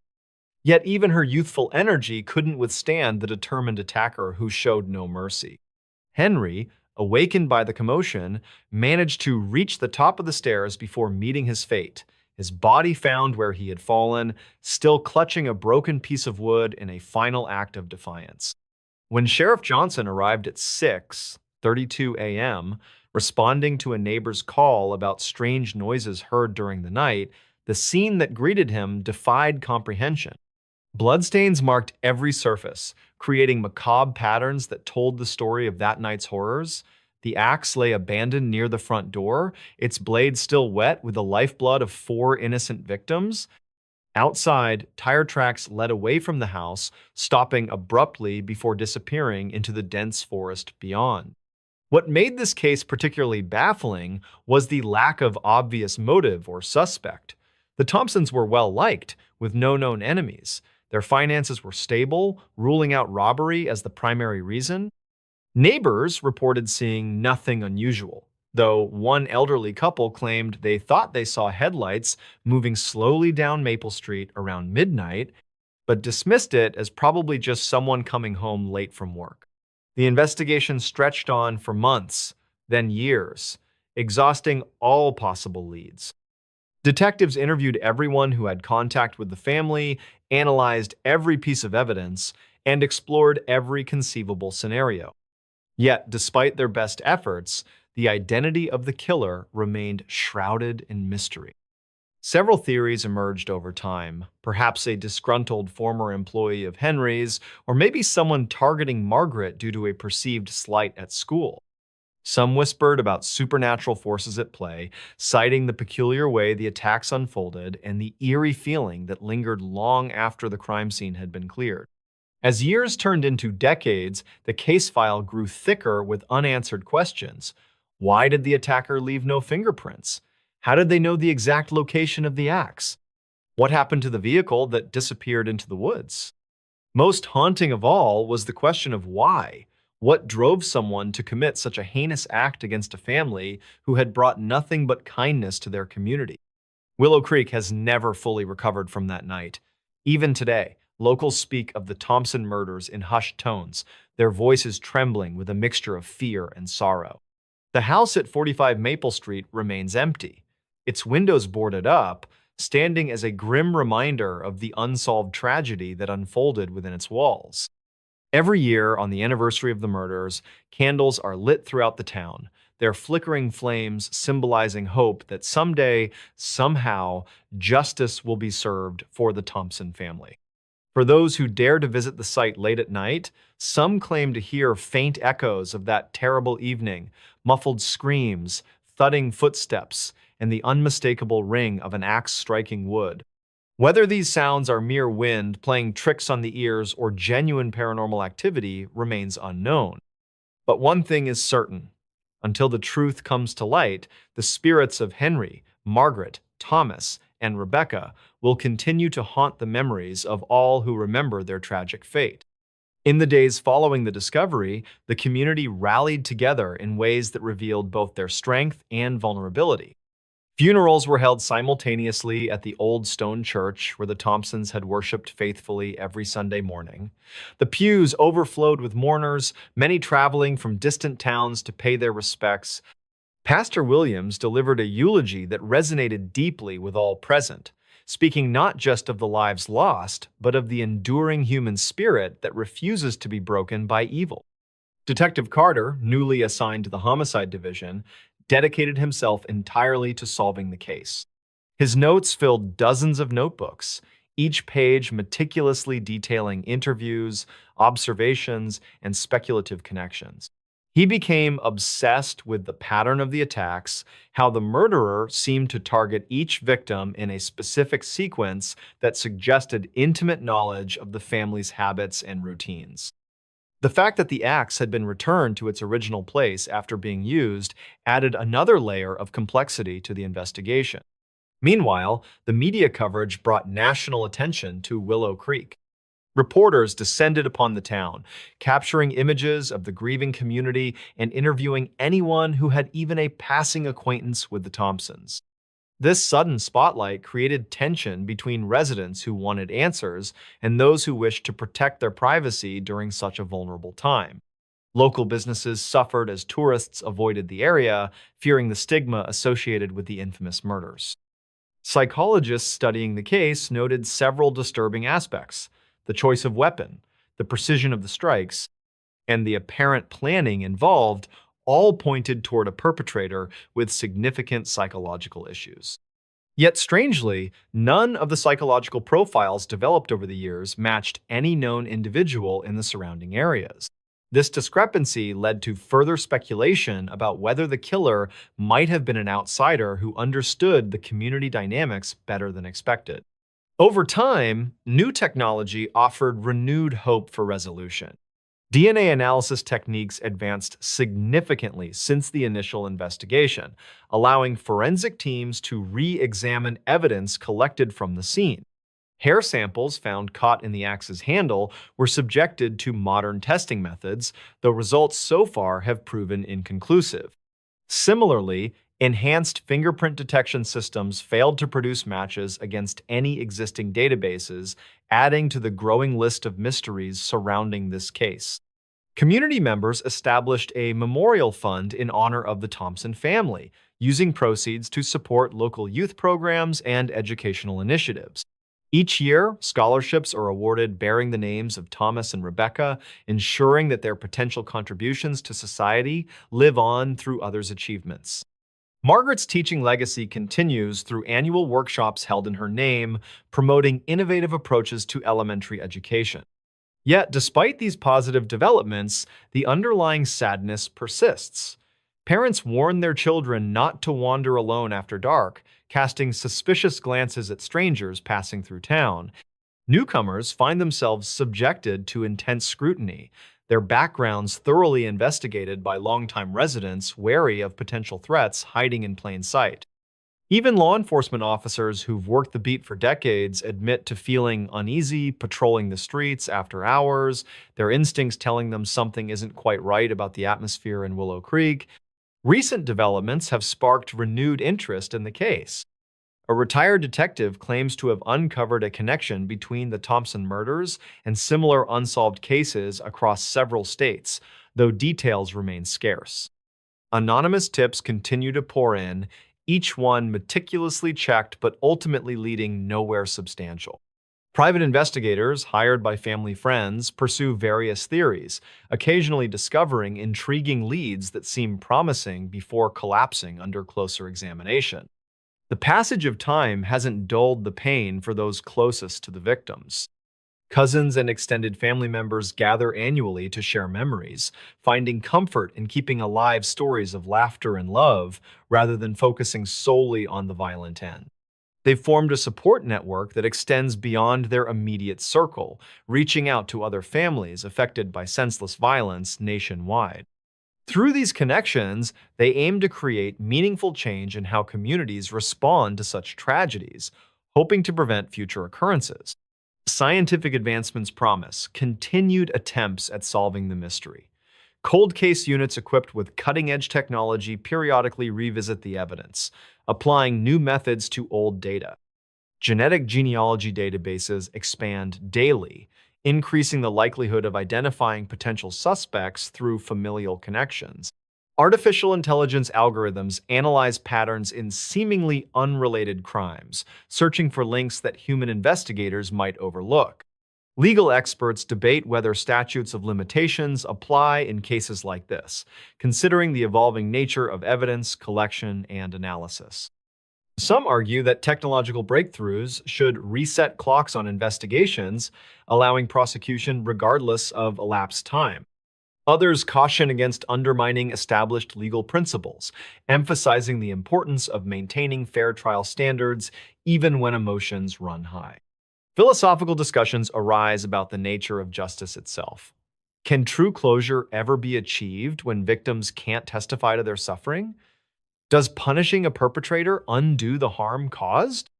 These questions challenge our understanding of retribution versus rehabilitation, prompting deeper consideration of what society truly seeks when pursuing solutions to violent crimes. Throughout it all, the house at 45 Maple Street stands as a silent sentinel, its boarded windows reflecting moonlight while concealing secrets buried within its walls. Ghost hunters and paranormal investigators occasionally obtain permission to explore the property, claiming experiences that range from unsettling to terrifying.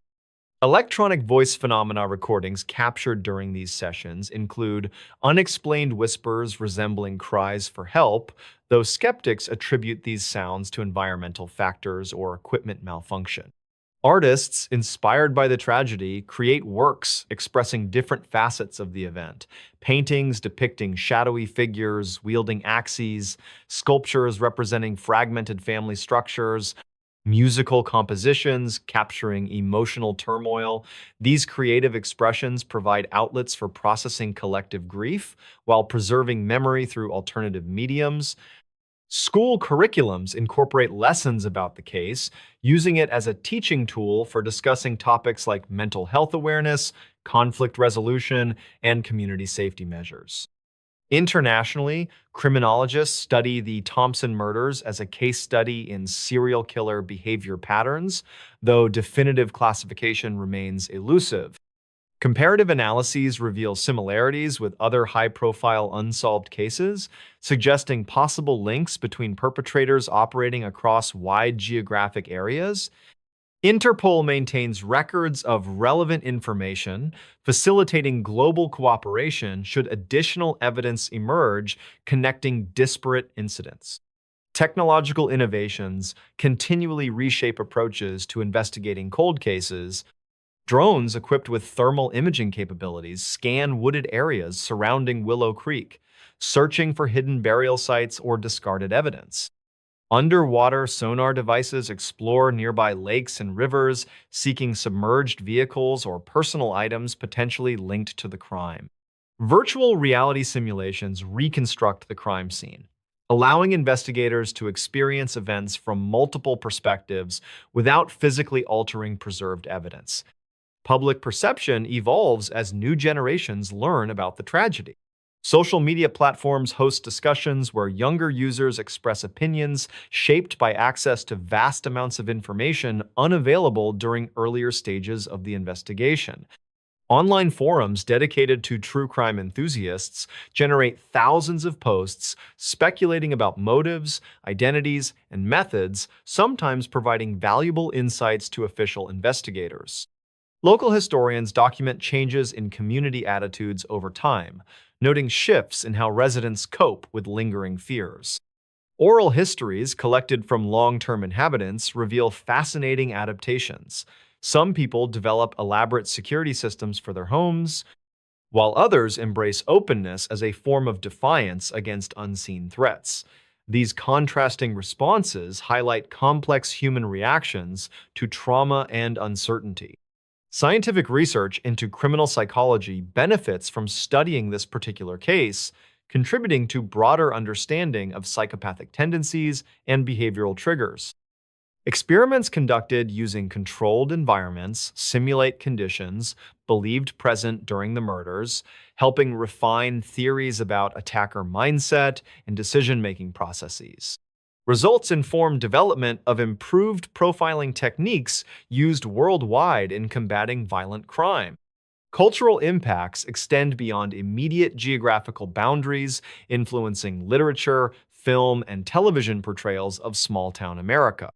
Writers draw inspiration from elements of the story, crafting fictional narratives that explore themes of innocence, lost, justice denied, and resilience demonstrated in face of overwhelming adversity.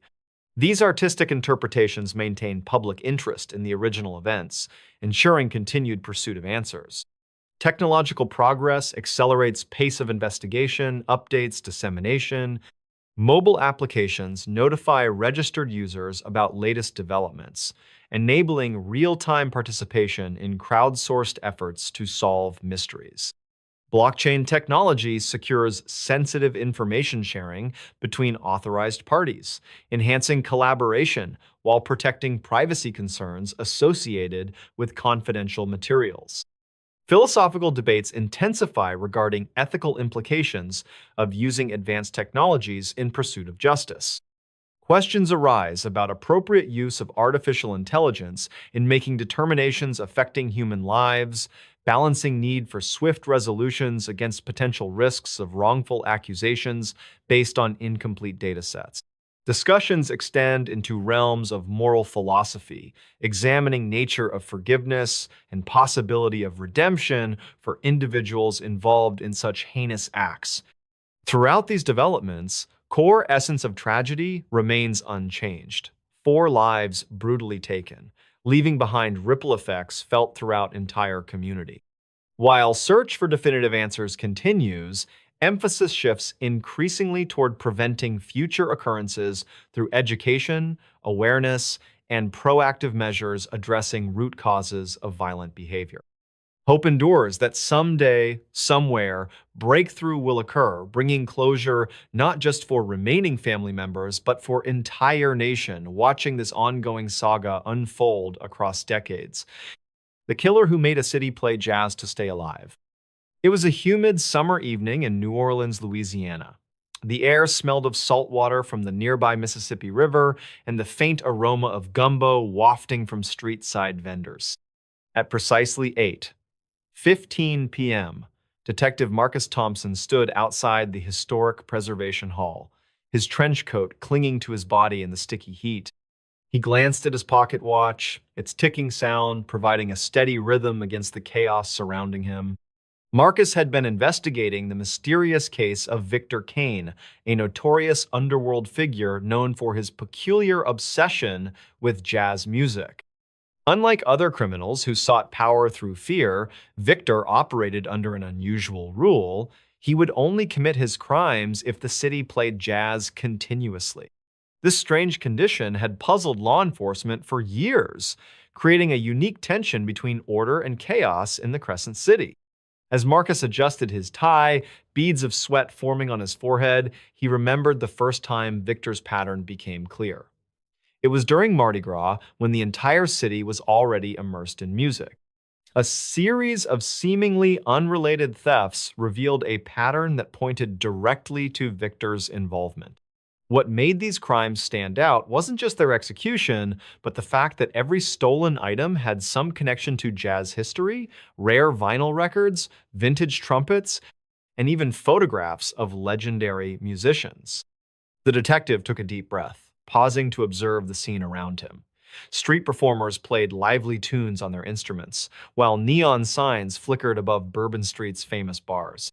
This was more than just a criminal investigation. It was about understanding the soul of a city where music wasn't merely entertainment, but a way of life. Victor Kane's modus operandi was as complex as a jazz improvisation. His crimes always occurred during live performances, timed perfectly so the music would cover any suspicious sounds. Marcus discovered that Victor had an extraordinary ability to predict performance schedules across the city, almost as if he had an insider's knowledge of the music scene.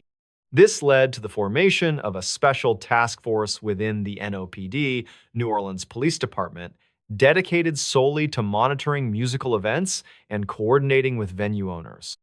Detective Thompson walked slowly towards Jackson Square, where a small crowd had gathered around a street band playing "When the Saints Go Marching In." The melody carried through the warm night air, mingling with the distant sound of church bells ringing 9 o'clock.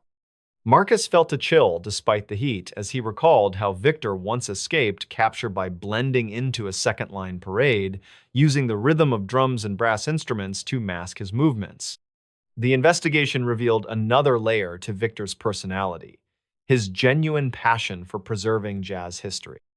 While his methods were undeniably criminal, there was something almost noble about his dedication to protecting artifacts that told the story of this unique American art form. Marcus couldn't help but admire how Victor had managed to turn his crimes into a statement about cultural preservation, forcing the city to confront its own relationship with its musical heritage. At exactly 9:30 p.m., Marcus arrived at Congo Square, where a traditional drum circle pulsed with ancient rhythms. Here, the detective found himself face to face with one of Victor's associates, a former trumpet player named Walter Hayes. Walter's eyes held a mix of fear and defiance as he explained how Victor had convinced dozens of musicians to participate in his elaborate scheme, promising them protection and resources to keep jazz alive in a rapidly changing world. "Detective," Walter began hesitantly, his voice trembling slightly, "you have to understand, Victor isn't just some ordinary criminal. He sees himself as a guardian of our music's legacy." Marcus nodded thoughtfully, realizing that this case wasn't simply about stopping a criminal mastermind. It was about navigating the delicate balance between enforcing the law and respecting the city's vibrant cultural traditions. As midnight approached, the French Quarter transformed into a symphony of sounds. Bands played from balconies, street performers entertained crowds, and clubs spilled over with enthusiastic dancers.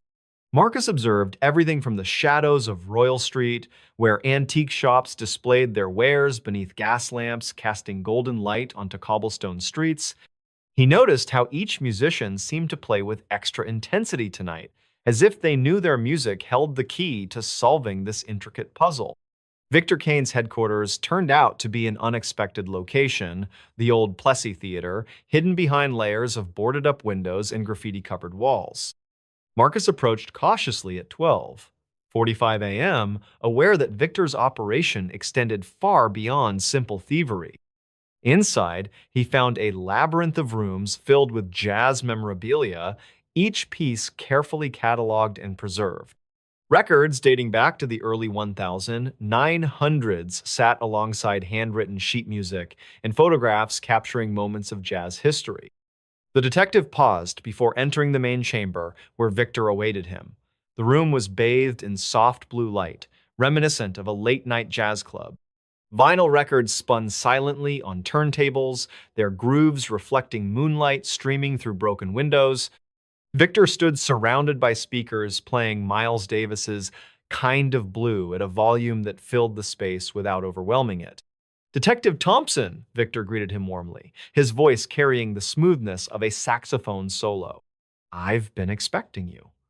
There was no hostility in his tone, just a calm confidence that suggested he'd anticipated this confrontation. Marcus noted how different Victor appeared from typical criminals. His suit was impeccably tailored, and his demeanor exuded the quiet authority of someone deeply connected to the music he loved. What you've done here is remarkable, Marcus admitted, choosing his words carefully. But it doesn't change the fact that your methods break the law. Victor smiled knowingly, gesturing toward the vast collections surrounding them. And what you see here, it represents something greater than mere possessions. These items tell stories, preserve memories, and maintain connections to our past.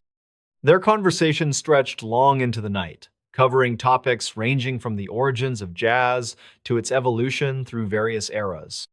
Victor explained how each stolen artifact served a purpose in his grand vision to create a comprehensive archive of jazz history that would remain accessible to future generations.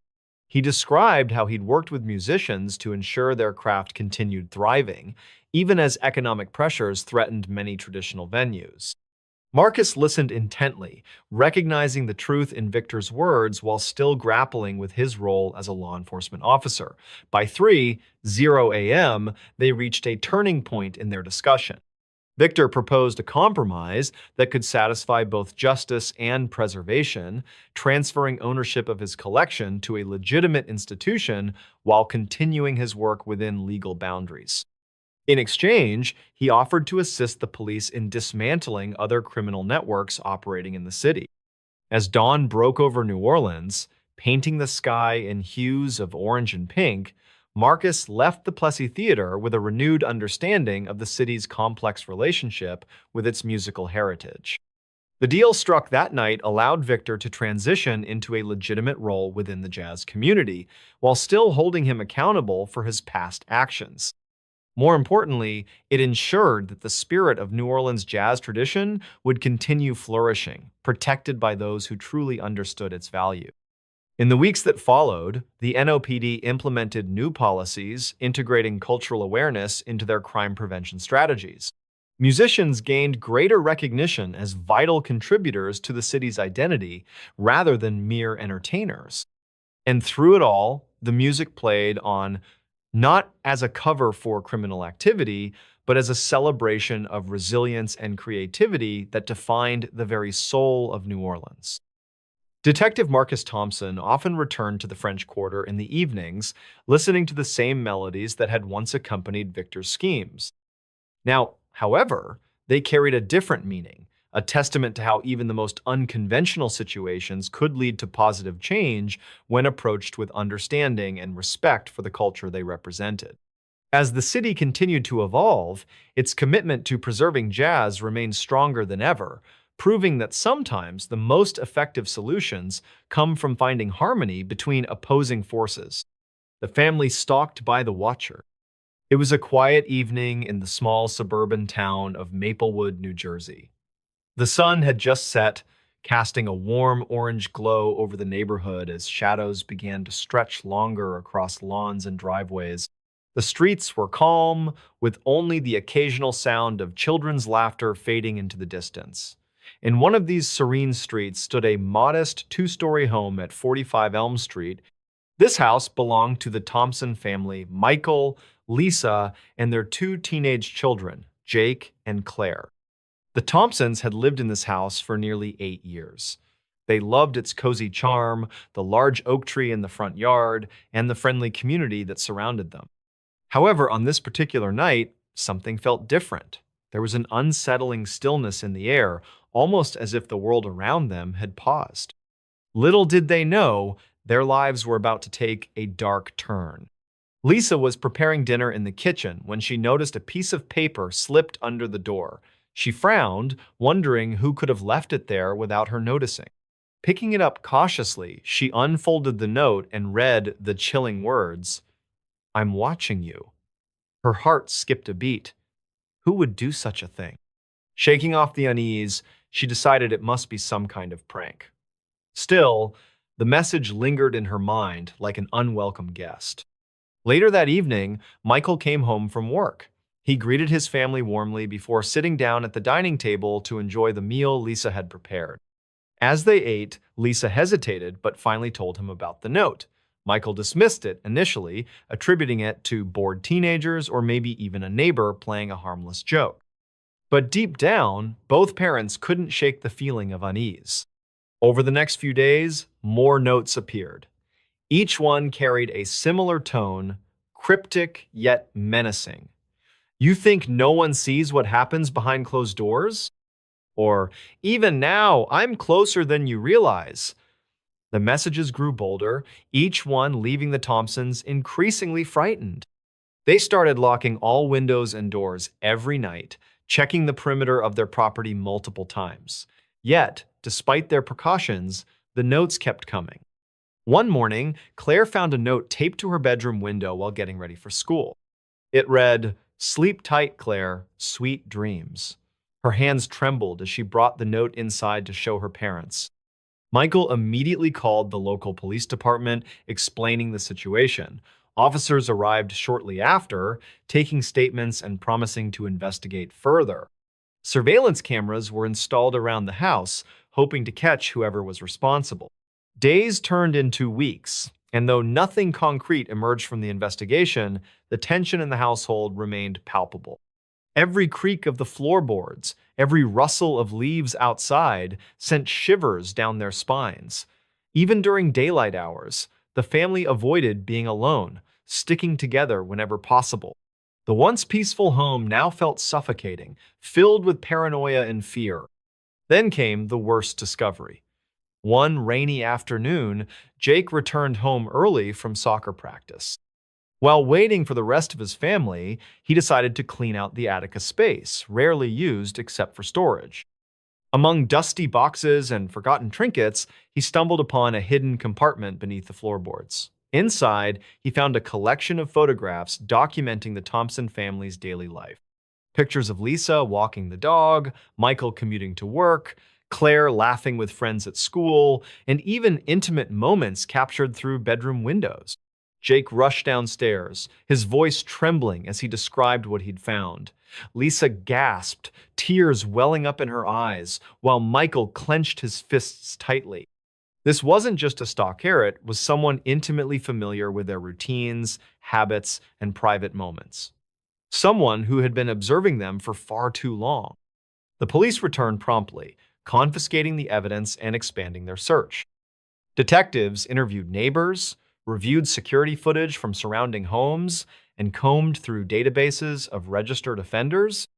Meanwhile, the Thompsons hired private security guards to patrol their property around the clock. Friends and relatives offered support, but the overwhelming sense of violation hung heavy over everyone involved.